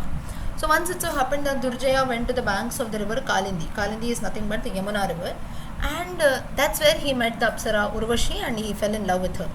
And he forgot that he already was married, he had a wife. He married Urvashi and lived with her for many years. And he forgot completely about his kingdom, his original wife and everyone. And after a few years, suddenly one day he remembered his kingdom and wife, and he told Urvashi that now please let me return to my home now. So Urvashi says that no, now you cannot go, you stay with me for one more year. So Durjaya says that I promise you that I'll just go to my kingdom and return back as soon as possible. It has been many years I have not seen my kingdom, so let me go, I will come back immediately. So Urvashi here, she was very smart. She tells that I will let you go, but the time I have a condition. What is that condition? Is that you should not live there as a husband of any other woman. Now why did Urvashi place such a condition? She was very smart. She already knew that Durjaya was married earlier. So once he returns back to his kingdom, obviously he is going to go and spend time, he is going to go and live with his wife. So Urvashi, because she was already married to Durjaya, she said that even though you return back to your kingdom, you should not live like a married man. Durjaya, he agreed, because the only thought in his mind was he wanted to return home. But because of the promise that he had given to Urvashi, he stayed away from his wife and did not go near her at all. Now his wife was surprised. Now after many years he had returned back. Now in those times what used to happen is, whenever kings used to set out, maybe on a hunt or some expedition or some war or so, it used to take many years for the king to return. So then the original wife of Durjaya felt that maybe he would have gone on such a journey also, it could have taken many years. So now only he had returned. So she did not question that where you were all these years and so on. But then when he started behaving very weirdly, like once he returns also, he was not talking to her, he was not staying with her and so on. So she tries to find out what the matter was. She asks Durjaya many times, but then the king does not reply, he does not say anything, because Urvashi had told him. So finally the queen, somehow she gets to know what has happened, and she realizes that her husband Durjaya has committed a sin by living with another woman, the Apsara Urvashi. And he should have not married Urvashi when his wife was still alive. Now when one's wife is still alive, marrying someone is a sin that is committed. Of course, when one's wife is not there, like maybe someone dies at a young age or so, at that time people do remarriage and all that, or maybe in the case of divorce, something like that, that is fine. But here in this case, both Durjaya as well as his queen were very much together, and at that time suddenly Durjaya goes and marries another woman. So he had already committed a sin. So the queen, she got to know, and she immediately goes and tells Durjaya that you have committed a great sin. You must perform a lot of penance now, and that is the only sort of action that should be done by you now. So you go and do this. Now the king, he went and he met the sage Kanva Maharshi. And he also agreed with what his queen was telling. And he goes and meets the sage Kanva, and Kanva says, he asks Kanva, what kind of tapasya, penance should I do so that my sin will go away? Kanva tells him, you go to the Himalayas and you meditate. While Durjaya, he was going to the Himalayas, he met a Gandharva king. Now the Gandharva king, he wore a divine garland, and at this time Durjaya remembered Urvashi. So then, so again now he gets distracted, and he thought that this garland is so beautiful, I should go and give it to Urvashi. So somehow he started to fight with the Gandharva and said that I want this garland. He finally defeats the Gandharva, he takes the garland, and from Himalayas he turns his way, comes back to the river Kalindi, and there he thought that he will find Urvashi, but she was not there. Durjaya, he roamed the entire world, it is said, in search of her. Finally, he arrived in the region of Mount Sumeru, where we have the lake Manasarovara today. That is again the Himalayan regions. And there, Durjaya finally, he finds Urvashi, he gave the garland, and there again he lived happily with her for some time. Now, after a few days had gone away, so now you see Durjaya again, he was so distracted, or his mind was so weak, that leaving aside his kingdom and everything, his queen had also told him, Kanva Maharshi had told you, go and do penance. He had realized that he had committed a sin, he had actually set out on doing penance, but then again he saw that garland and he got distracted. Now again he has gone and is spending time with Urvashi. So now Urvashi, she tells that what happened when you went home, what happened, how were the things. So then Durjaya remembers, he tells what his wife told and so on. Now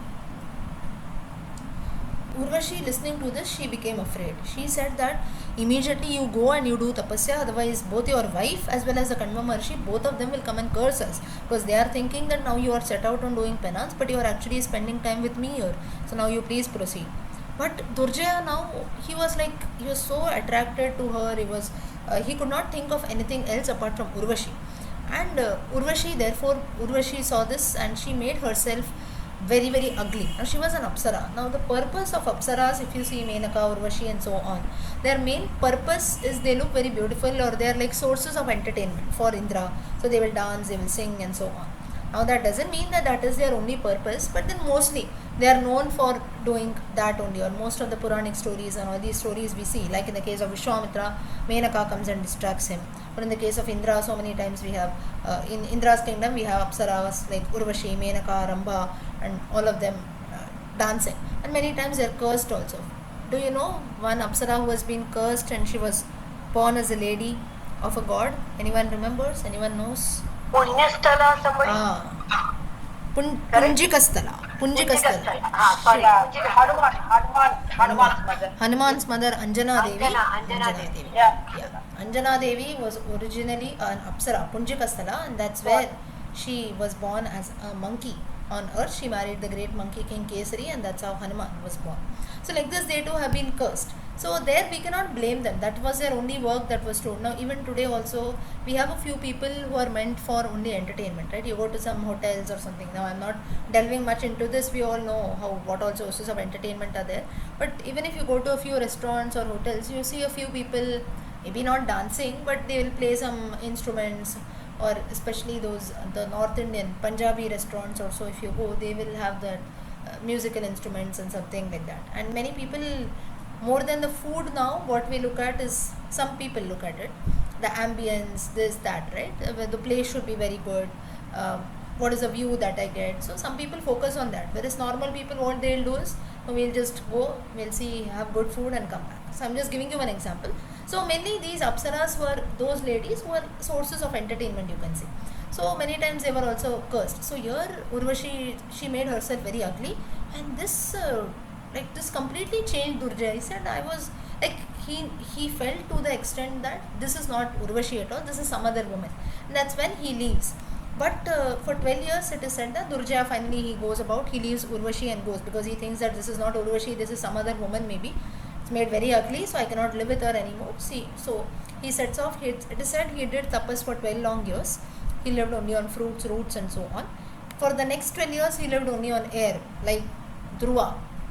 And thus, having meditated in all for about 24 years, Durjaya, he returned back to Kanva's hermitage and he told the sage whatever he had done. And Kanva says that I am happy that you realized your mistake and you have done a lot of prayaschitta for that. But that alone is not enough. Your sin has been too severe. Why so? Because once you realized, even after realizing your mistake, again you went on the same path. A person, if he does a mistake, can be forgiven once. But even after realizing, even after knowing our mistake, even after knowing where we go wrong, in spite of that, if we still continue doing the same thing, there is no forgiveness at all. So the sin actually increases. This is very much relatable to our own lives also. Once someone does, we can forgive them, or once we commit a mistake, we can forgive ourselves, or maybe we can try to change. But even after knowing what we are doing is wrong, if still we keep doing the same thing, then it's as if we are acting purposely, right? So the same thing happened here. So now what he tells is that Kanva Maharshi says that now you go to the city of Varanasi, which is the place where Shiva is ever present in the city, and he will surely forgive all your sins. Durjaya did this, he was pardoned of all his sins. And here, now through this story, and finally he returns back and stays with his kingdom. That's what has been told here. His queen also stays with him. So they have a happy ending. So mostly Durjaya, towards the end of his life, he wanted to spend time in Varanasi only, and he was pardoned of all his sins. He lived in Kashi till the end of his life. So through this incident, what is shown is Kurma Purana tries to stress upon the benefits of praying to Lord Shiva. Even the gravest of sins that we commit, that can also be forgiven if we are great devotees to Lord Shiva, if we pray to Lord Shiva. And these are the wonders of the city of Kashi. That is the reason most of us, we go to Kashi. We just feel you go to Kashi just for doing the karma, the Shraddha karma for our ancestors. It is not so. Kashi, when we go, you just go to Kashi, all our sins are forgiven. At least once in a lifetime, people must go to Kashi.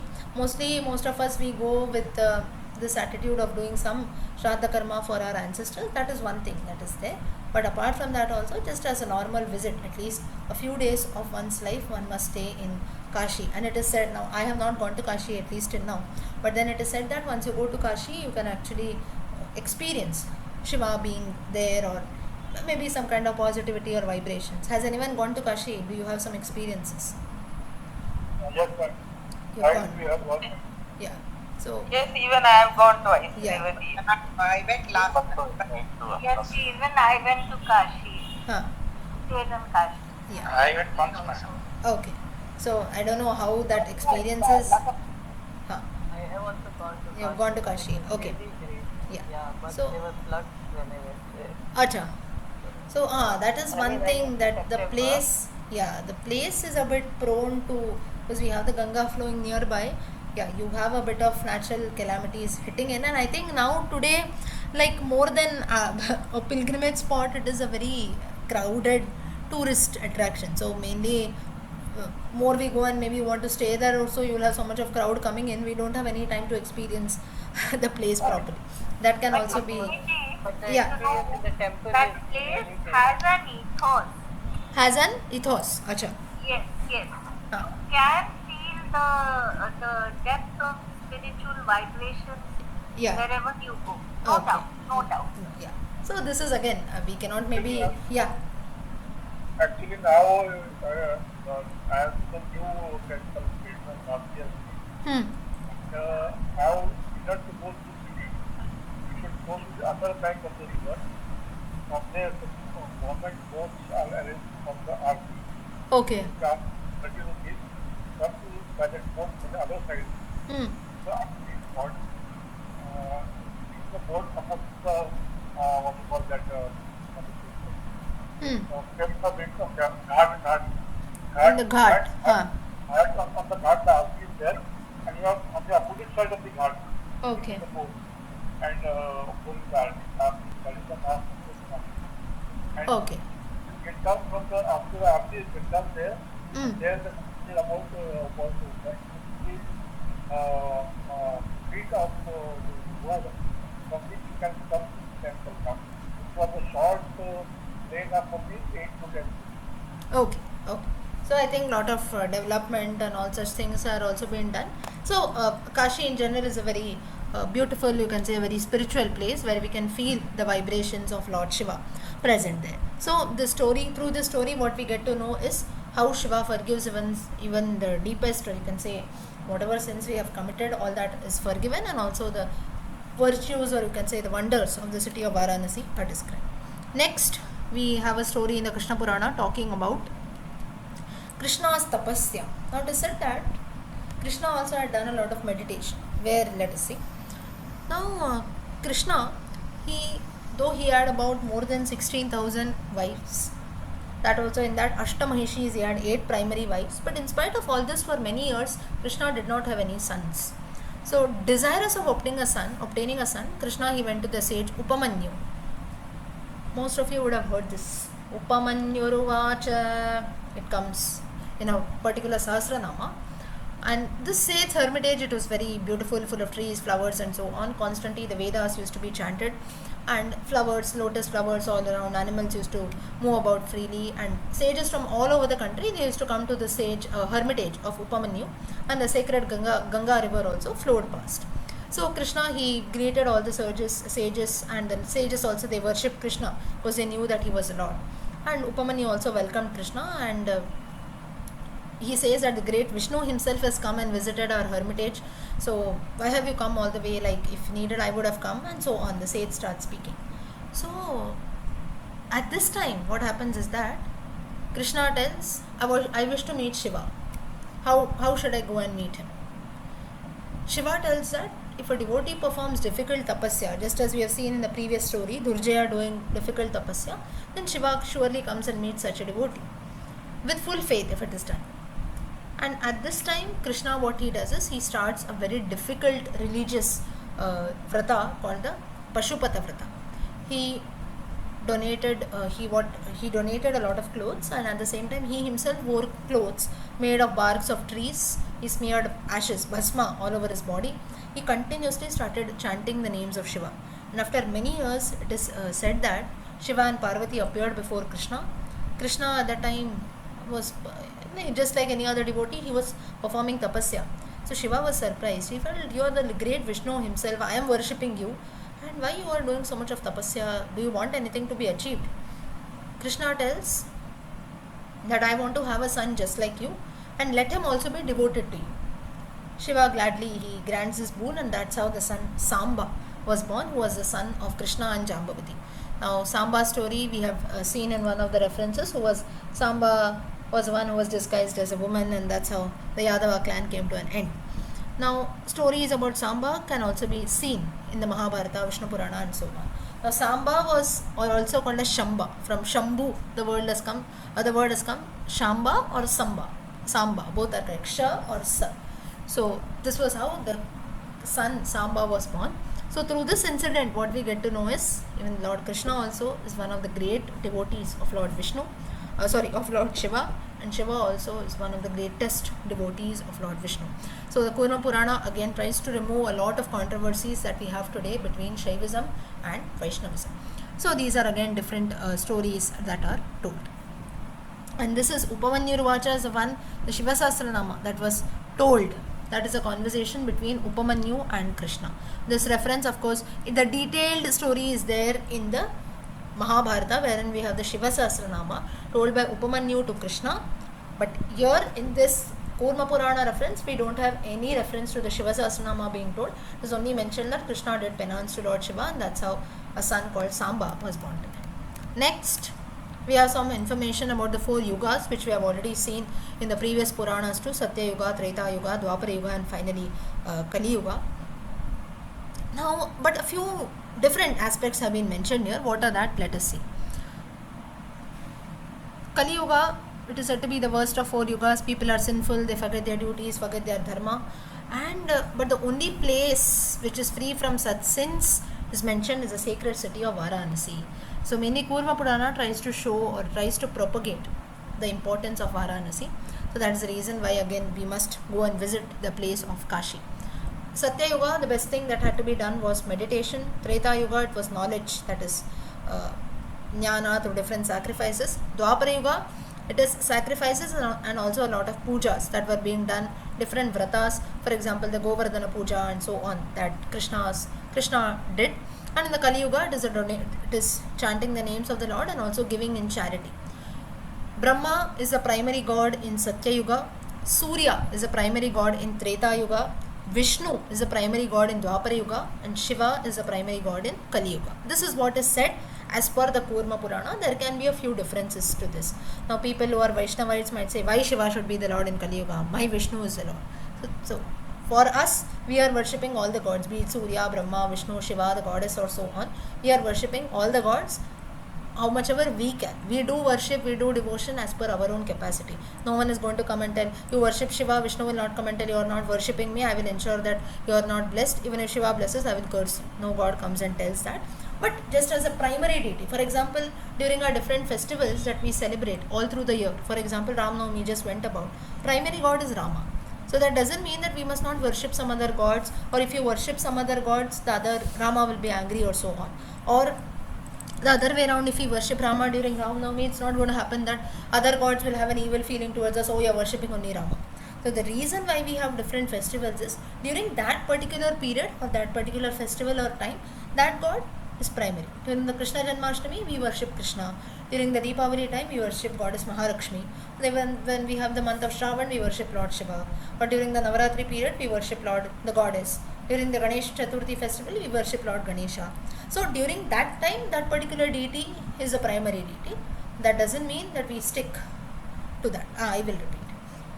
Brahma, Satya Yuga, Surya, Treta Yuga, Krishna or Vishnu, Dwapara Yuga, Shiva, Kali Yuga. Okay.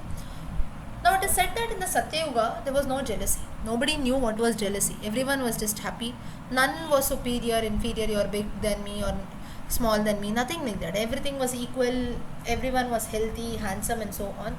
And people used to live anywhere. It's not that only in cities, villages, even in mountains, even on the shores of the ocean. So like wherever they lived, there was no problems at all. So life was very, very good, it is said. So that is Satya Yuga, where everything and everyone was happy. And water was also freely available. But in the Treta Yuga, the things changed. Only when it rained, water was available. And it is said that in the Satya Yuga, rain, the concept of rain was unknown. What is rain also? People did not know, because water was always there. They used to take water from the ocean and use. And it is said that there was no concept of rain at all. The ocean always had water. Whereas in the Treta Yuga, that is during Rama's time, it was not so. Only when rains came in, like today, water was available. And as it rained, trees began to grow. People lived on trees. Fruits were used. But slowly what happened is that jealousy, anger, all these qualities came in. That's how we have demons like Ravana, Kumbhakarna and so on. And slowly all these trees also started disappearing a bit. However, then it is said that in the next stage what happened is that there were a lot of trees that were there. Though many trees were destroyed, still a lot of trees were there to ensure that people did not die of starvation or so on. They lived on honey, fruits, roots that were obtained in trees. Then men, they looked upon Satya Yuga like you can say with nostalgia, or they felt very happy, like in Satya Yuga things were so good. But today you see all this ill health, jealousy, trees are also disappearing, rains are falling. If rains are there, so many problems are there. We have not witnessed rains at all and so on. So now this is something for all of us also. Now if there are a few senior people, you know that. But mostly we listen. If we ourselves have not experienced, we would have listened to old people telling, right? No, when I was small, such things were not there. Now see how things have changed. So this is the same thing that happens between the change of yugas also. For us now, maybe 2-3 years back, things were totally different.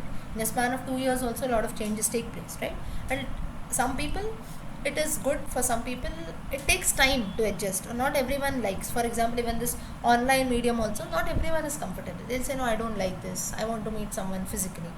Right? So all such things are there. I'm just giving you an example. So like this, even people who lived in the Satya Yuga and who also lived in the Treta Yuga, that is, maybe they were born towards the end of Satya Yuga, they would have experienced a few years in Satya Yuga, but then next was Treta Yuga. That is where they felt the actual difference.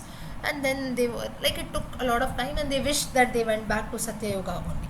Next, what happened is that at this time, towards the end of Treta Yuga, that is towards the end of Rama Avatara, people became really sinful. They started committing a lot of sins and they had to resort to agriculture and animal husbandry. That's where we have Lord Krishna coming in. Animal husbandry was the thing that was practiced by them, the dairy industry, milk products, curds and so on. And that's where Varnashrama Dharma was set out towards the end of Treta Yuga, Rama also told, but mostly it was followed by Varnashrama Dharma, Brahmana, Kshatriya, Vaishya, Shudra. So Rama, he instilled a bit of these qualities. Krishna has made it clear in the Dwapara Yuga by propagating in the Gita. Then in Dwapara Yuga, again a lot of fight starts, and this is where Vedavyasa, he spread the knowledge of the Vedas, and Krishna Avatara also took place. There were several droughts, famines and all that. People started developing a lot of evil qualities. Brahmins were not respected. A lot of yajnas, Vedas were forgotten. Shudras, they became kings. Shudras is mainly people. Now here again note that whenever we say Shudras, they belong to the service class. That is one thing. But at the same time, Shudras in some reference, whenever the word is being used, it is as if people who were maybe of the total, we cannot say low caste alone, maybe people having a very low mentality. So in such context also, sometimes, I'm not saying in the original Puranas, but in the context sometimes it is used, like in English translations and all, they will use Shudras as someone who is having a very low mentality, we can say. Even in amongst us also, it doesn't matter in which I am born in a Brahmin family, but what if you have all kinds of evil qualities? You're equal to a demon then, right? This Krishna tells in the chapter 16 of the Gita, Daiva Asura Sampat Vibhaga Yoga. The morning only I think we were discussing.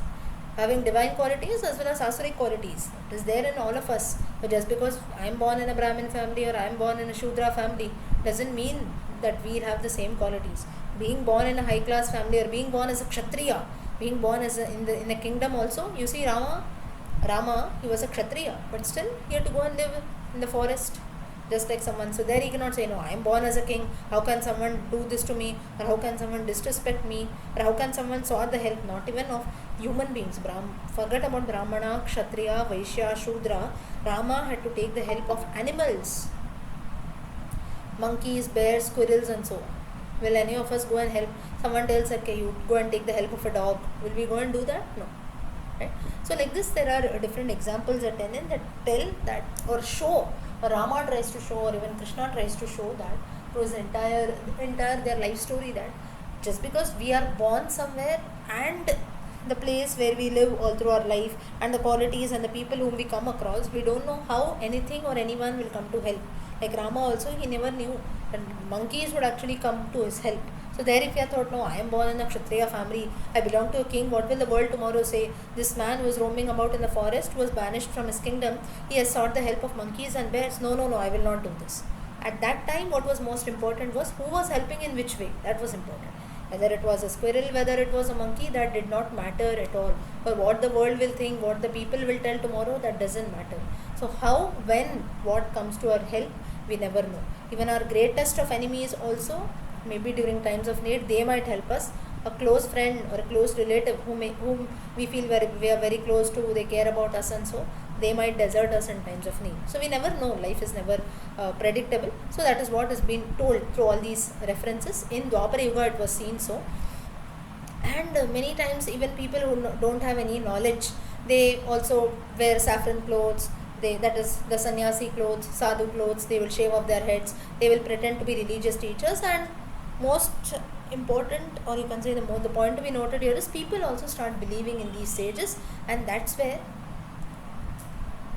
the problem arises. That's where a lot of fraud cases arrive and people have to suffer. There will be thieves everywhere, and all this also starts in the Kali Yuga.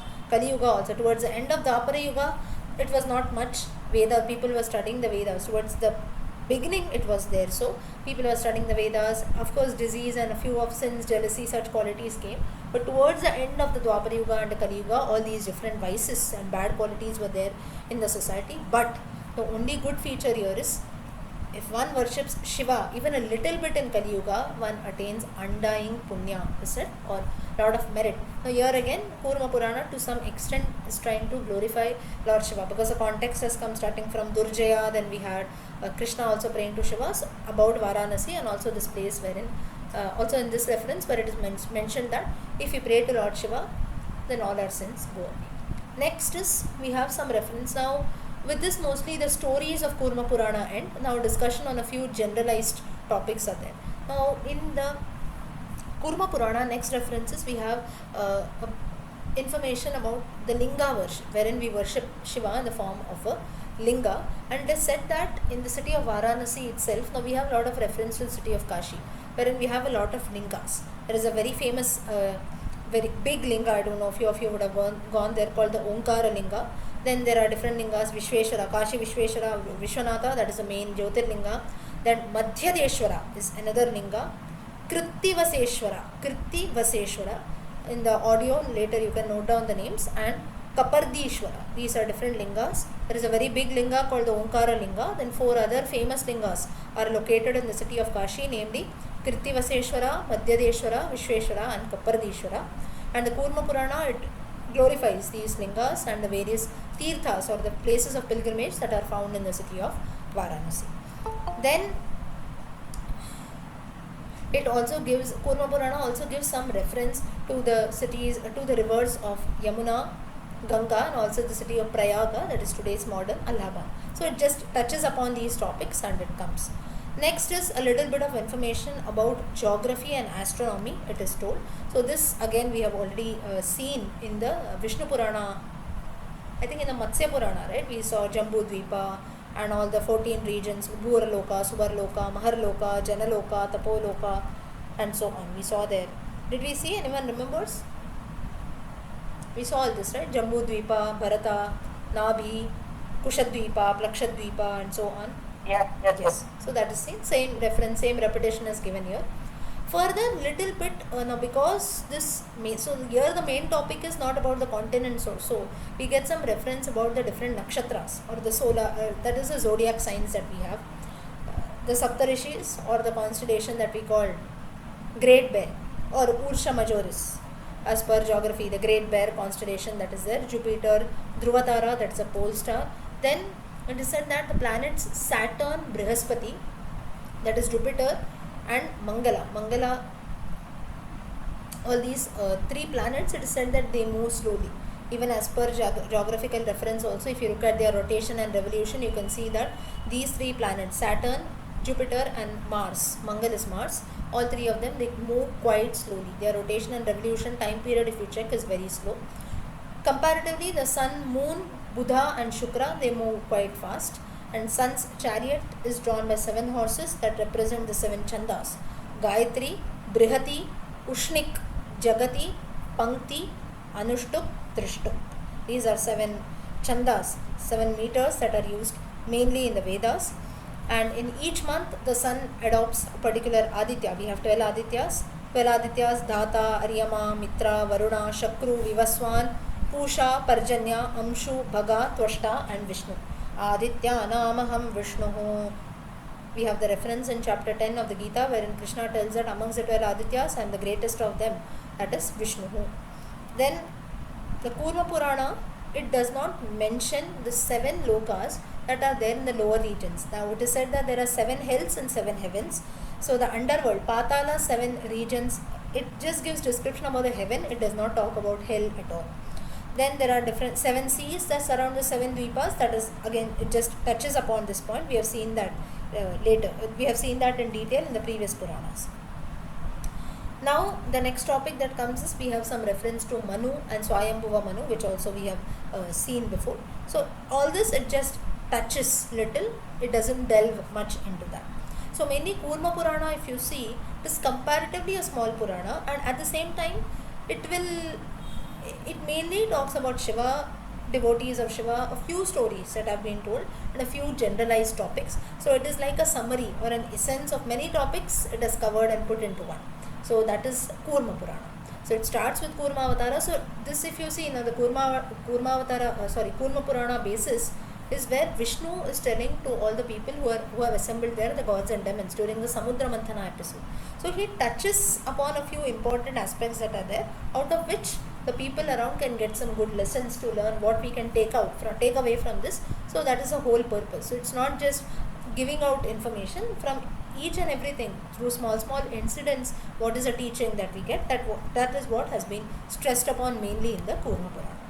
Further, it is said that some reference to Veda Vyasa is given. In every Dwapara Yuga, a Veda Vyasa is born to divide the Vedas. Veda Vyasa or Vyasa It is not a proper noun. It is not a name of one particular person like Valmiki. We have had many Vyasas. So Vyasa is a title. One who is a compiler, that is Vyasa. So the Veda Vyasa who has blessed us with the 4 Vedas and also written the Mahabharata, that is one and the same Veda Vyasa. But amongst the 18 Puranas, some people say that there have been 2 or 3 Vyasas because the time period of the Puranas differs. Till date, it is said that there have been 28 Dwapara Yugas and therefore 28 different people who have held the title of Veda Vyasa. Kurma Purana mentions their name. I'll just read out that quickly. You can also listen to that later. Swayambhuva Manu was the first Veda Vyasa. Prajapati, Ushana, Brihaspati, Savita, Mrityu, Indra, Vasishta, Saraswata, Tridama, Rishabha, Suteja, Dharma, Sachakshu, Trayaruni, Dhananjaya, Kritanjaya, Ritanjaya, Bharadwaja, Gautama, Vachashtava, Narayana, Trinavindu, Valmiki, Shaktri, Parashara, Jatukarana, Krishnadvaipayana. For us, we know Krishnadvaipayana was a Vyasa, who is a Vyasa that we know till date, who was born in a Dvaipayana. Dvaipayana meaning an island, and Krishna because he was a bit dark in complexion. So Krishna Dvaipayana is the last Veda Vyasa whom we know till date. When the next Dwapara Yuga comes, this list will go about more. I will share all this later. Veda Vyasa, he has divided the Vedas into 4 parts. He taught them to 4 of his disciples. He taught, now this is as per the Dwapara Yuga that has taken place. That is the Krishna Avatara, the previous Kali Yuga. We are in the Kali Yuga, previous was Dwapara Yuga. So he has divided the Vedas into 4 parts. He taught Paila, P-A-I-L-A. Paila was taught the Rig Veda, Vaishampayana, the Yajur Veda, Jaimini, Samaveda, and Sumantu, Atharva Veda. And the Puranas, they were taught to Lomaharshana or Romaharshana, we say. Now, with this topic of Veda Vyasa ends here. Next topic is about the mention of Lord Shiva's incarnations. Now, Vishnu's incarnations are more popular, and most of the Puranas mostly mention only about Vishnu's avatars. But Kurma Purana is one of those Puranas that also stresses upon a bit on Shiva's avatars, and it is said that in every Kali Yuga, Shiva has had an incarnation. So, not in every Yuga. For example, in the Gita, Krishna mentions that परित्राणाय साधूनां विनाशाय च दुष्कृतां धर्म संस्थापनार्थाय संभवामि युगे युगे. In every yuga I will be born, whereas Shiva is born in every Kali Yuga. And there have been a lot of incarnations till date. About 28 incarnations were there. Again, what are they? That I'll just read a few names. Daruka, Rishapa, Darivahana, Vali, Gautama, Gokarna, Daruka, Shuli, Sahishnu, Nakulishwara. These are all different names of Lord Shiva.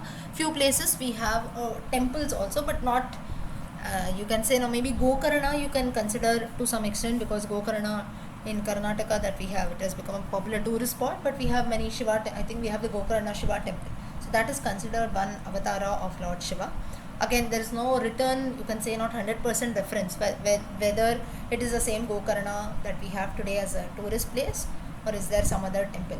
So only the names have been mentioned here, but mostly it should be the same, because I don't think there is some other Gokarna in India. We have only one place where, has anyone visited Gokarna? So I think you have a Shiva temple there, right?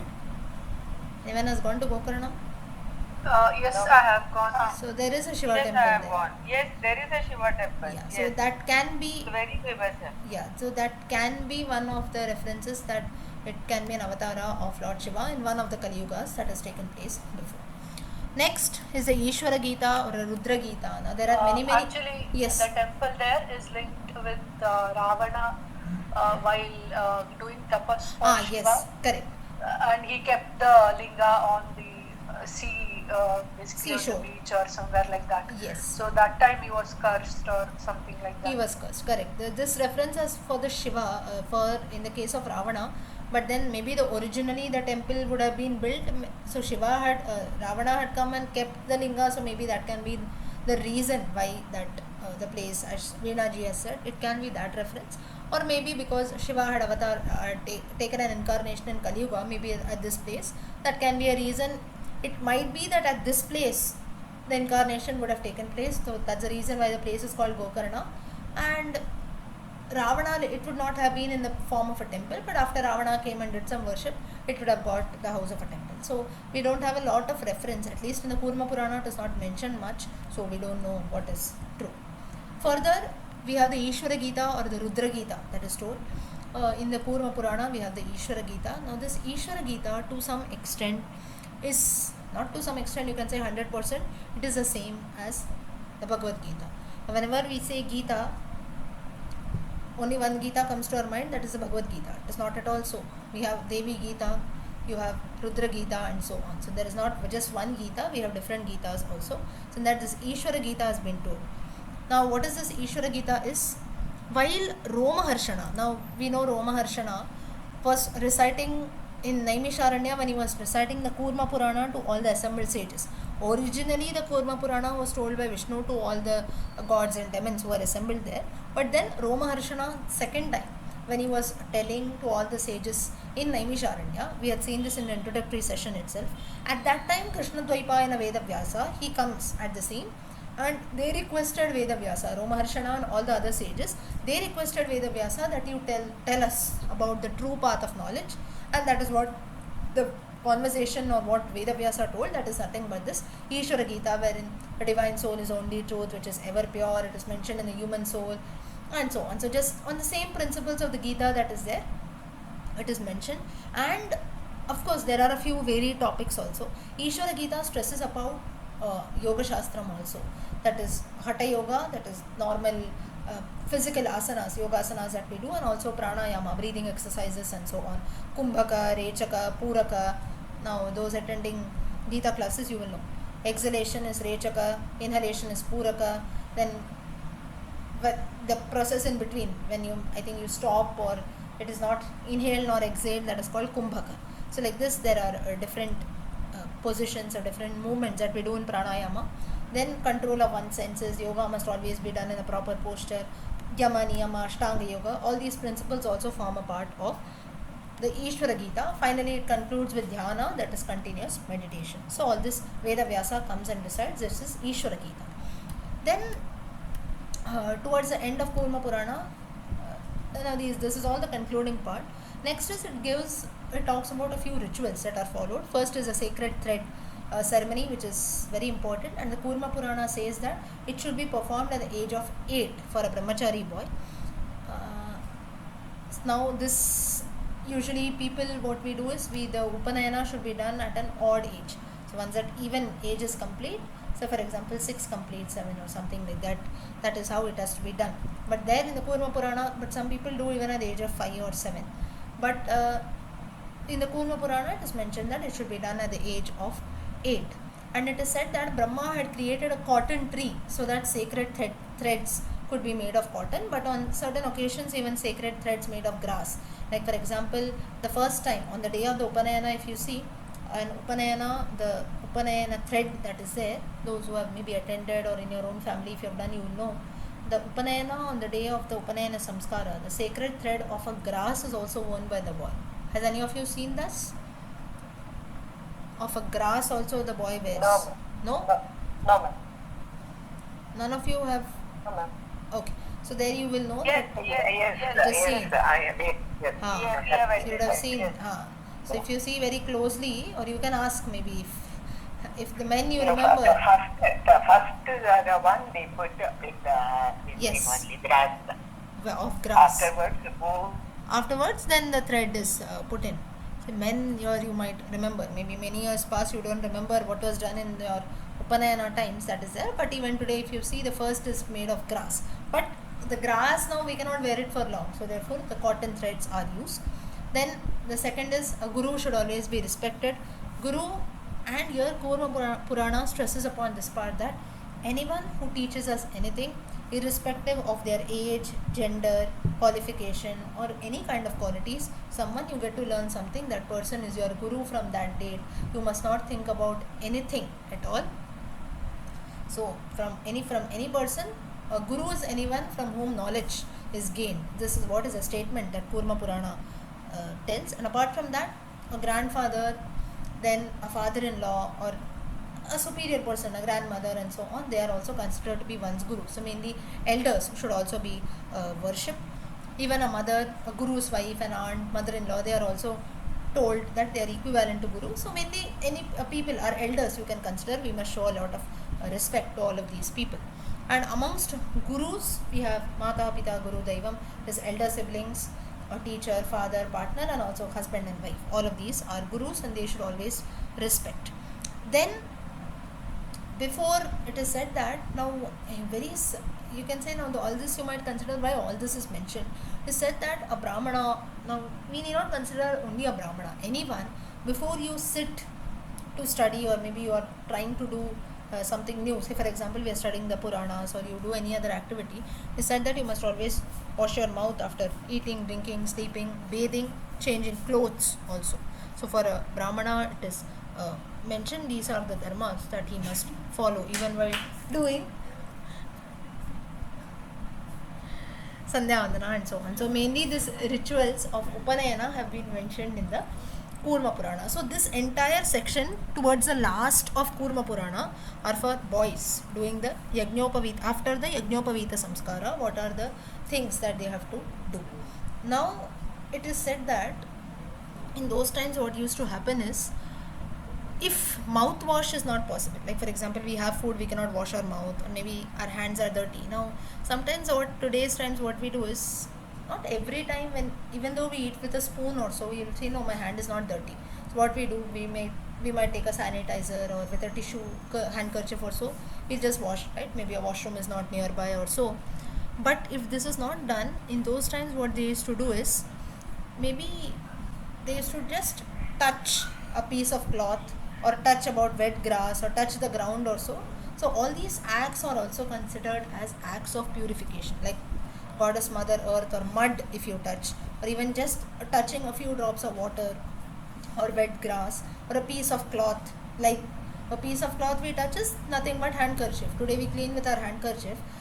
So all this is where water is not available. So only in special situations or in situations where such things are not available, water is not available to wash our mouth, hands and so on, only at those times it is recommended to use a cloth or maybe just touch a few drops of water or something like that. Apart from that, always before starting with anything, we must always wash our hands and feet and only sit. And then the next most important sacred mantra is the Gayatri mantra, and it is said, now today time is up, I cannot show you this, and the next week I'll show you. It is said that in those times before chanting the Gayatri mantra, 32 cells used to be drawn. Now what are these cells is a bit of numbers and a letter before that, and that's how the Gayatri mantra had to be chanted then. So that was a particular method which is a very unique method that has been mentioned in the Kurma Purana. Today time is up, so I'll not show you that. And it is said that people used to recite the Gayatri mantra that way. Today we have the normal Om Bhurva Swaha mantra that is being chanted. This is also somewhat similar, but you can say this mantra used to be quite, though it is similar, we cannot say same at all. It is a bit different from the Gayatri mantra that we chant today. So with this we will stop. A few more vratas, a few more rituals are mentioned in the Kurma Purana. So we will conclude with the Kurma Purana next time and start with the next one.